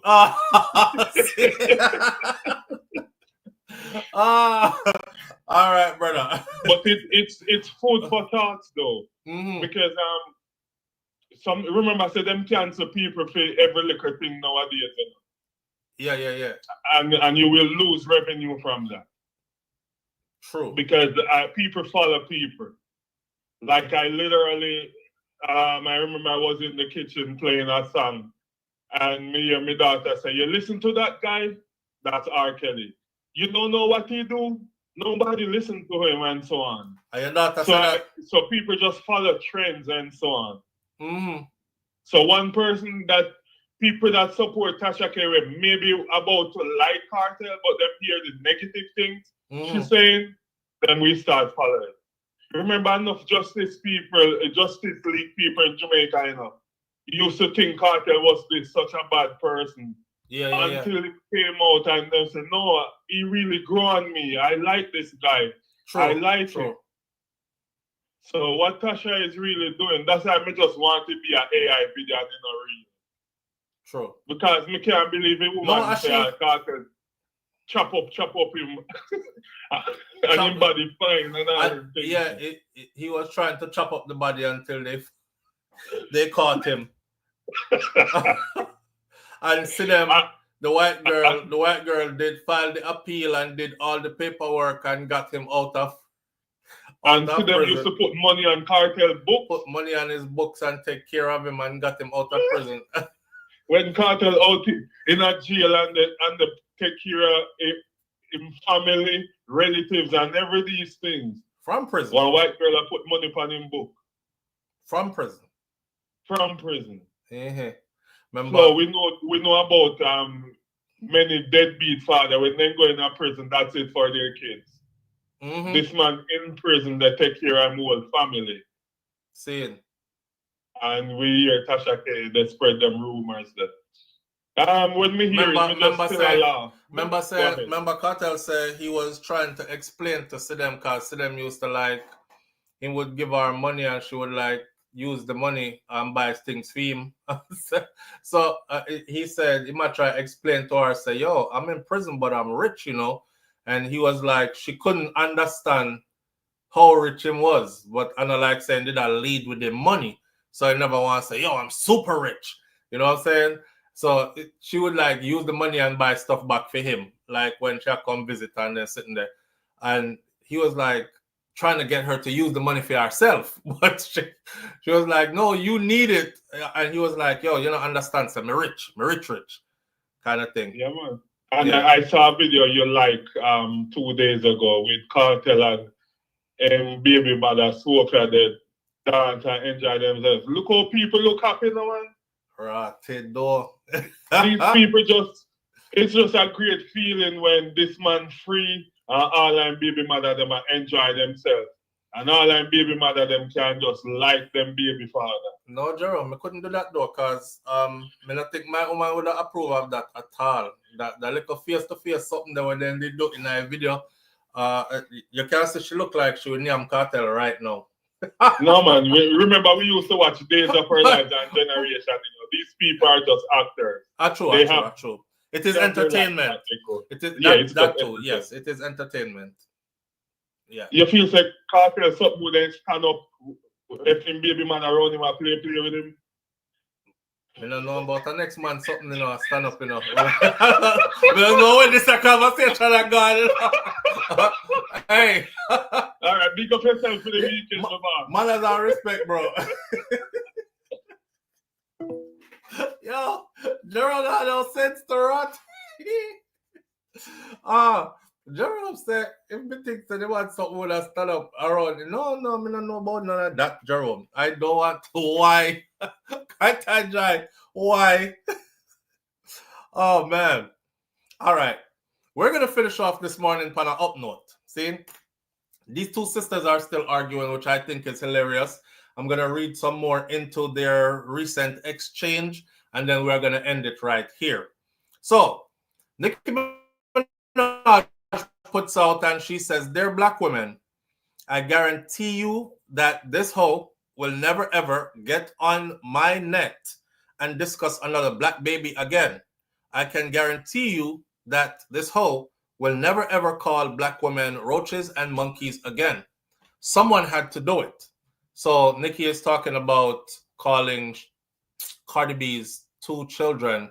She said, "Hey, culture, you're a monkey and your sister is a roach," or vice versa, which left a lot of people flabbergasted. Like, oh my God, she called 2 little girls, 2 little children, monkeys and roaches. That's crazy. If you're beefing with their mom, beef with their mom, but you called out the children, right? And then Nicki Minaj went on to say, I guess she'll never do that again, saying that Cardi B was the one who referred to black women as monkeys and roaches in previous time gone by first.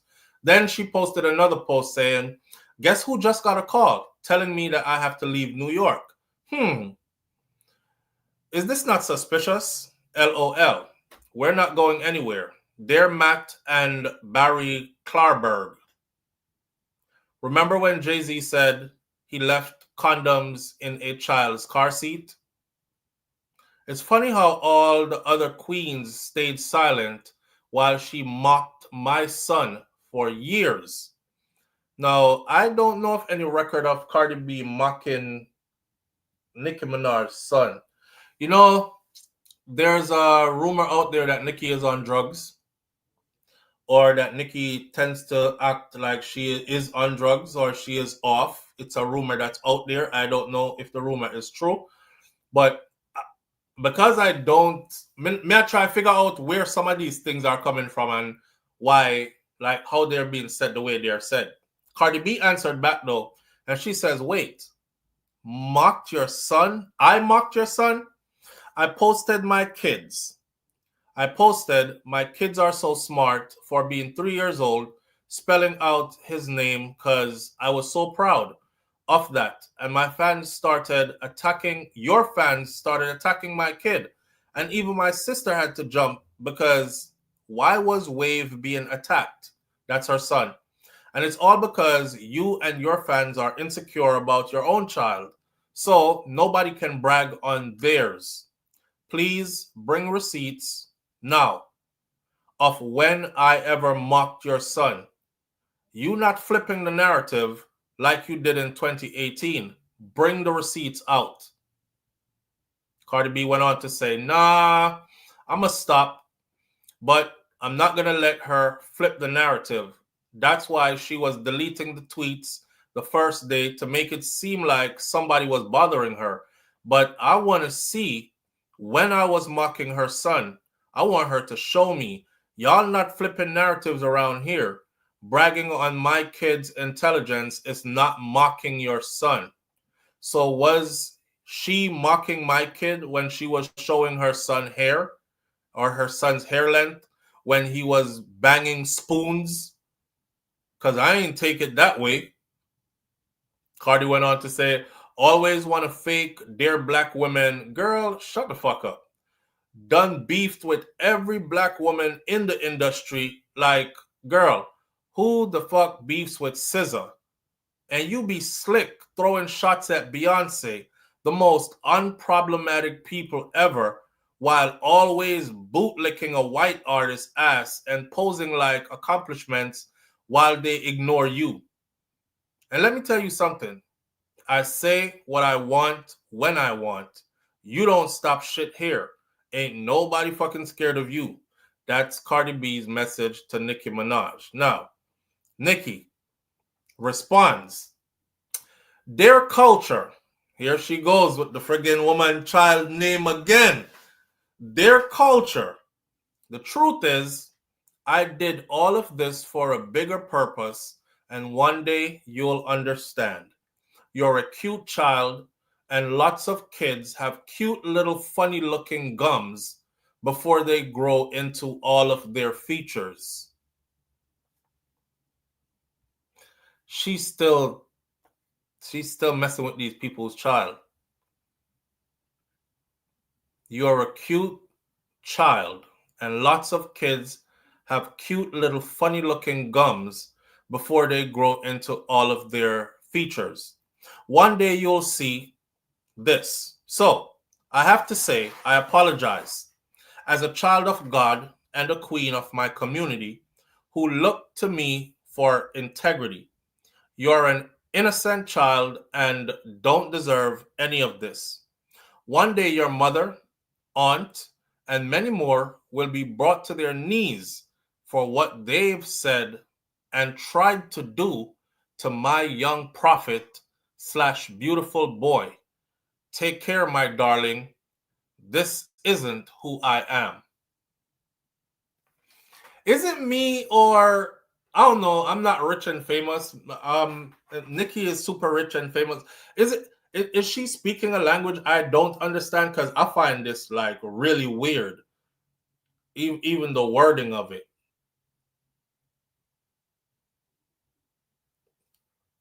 All right. Cardi B answers this. Cardi B says, "Dear Papa Perk." Now, mind you, Nicki continues with this dear culture after Cardi B says, "Keep my child's name out your mouth." So this dear culture, and you're a pretty little child, and you know kids have funny gums before they grow into their features. Cardi B answers, responds and says, "Dear Papa Perk." You know Nicki Minaj calls her son Papa Bear. Cardi says, "Dear Papa Perk, I'm sorry that your mommy haven't cut you a birthday cake for the past 3 days because she can't take my success or happiness. One day you're going to grow up, and I hope you understand when a girl says no, it means no, and you can overcome the pedophile blood that you have inherited from your grandfather, your father, and your uncle. Please don't hate me when you grow up, because my mommy would rather give me more attention than she gives you. Hopefully when somebody that really cares about her puts her in rehab and gets her the help that she needs, that she'll come out and read you a book." Yo. Yo. Dear Papa Perk. Yo. Percocet. They happen to say that Nicki Minaj is on drugs, and they're beating that narrative down like she is. I don't know. I'm not saying she is because I don't know if she is or not. You know? But Cardi ain't taking nothing. Then Cardi responded to that and said, "Don't give my child no backhanded apology. Keep my child name out your mouth, because I'm always take you where you don't want to go about Moines. Honest truth, this going back and forth about kids is really draining my energy. I don't want to keep mentioning kids. It feels very nasty and dark. But the energy you keep giving my kids, I'm going to resend it back to the messenger every time." That's Cardi B. Cardi B and Nicki Minaj have been going back and forth and back and forth. Nicki seems like, I don't know, she's beefing with everybody. She's beefing with everybody right now. It's like it's a long list of people that's getting it right now from Nicki. Cardi says the only thing she did was brag about her son being able to spell his name at 3 years old, and she thought that was an accomplishment. And then she saw, she didn't know that was offensive to somebody. Well, it is. Apparently, it is. We have one long conversation here from two women, but I'm not going to go into that conversation. I'm just going to leave this right where it's at right here. Nicki and Cardi B, rich, famous, and ain't going to listen to anybody telling them to stop. Quite a few celebrities have come out now to tell them to stop, but they're not stopping. They're going to keep going. Cardi said if she wasn't pregnant, she would fight in person because she wanted to meet up for the fade. And then Nicki Minaj puts out a video of her learning to box with her husband. somewhere in my mind, I'm thinking that they planned this. They must have planned this because this can't be real. They planned this to promote the album. When your album drop, me and you about to beef. We ain't got to be friends. We could get to the money. We could drive the algorithm. We could get to the money. When my album drop, you do me the same solid and we beef again. And it'll send the algorithms up again, our direction, and we'll get more money again. That has to be what this is, because this can't be real. It can't be real. Two grown people going back and forth, disrespecting each other's kids. And in fairness, I hate when people used to say that. Like somebody called my name out of terms, say bad things about me. And when I respond, I see people saying, well, both of you need to cut it out. That used to kill me. That used to make me want to go after the person who was talking about both of you need to cut it out.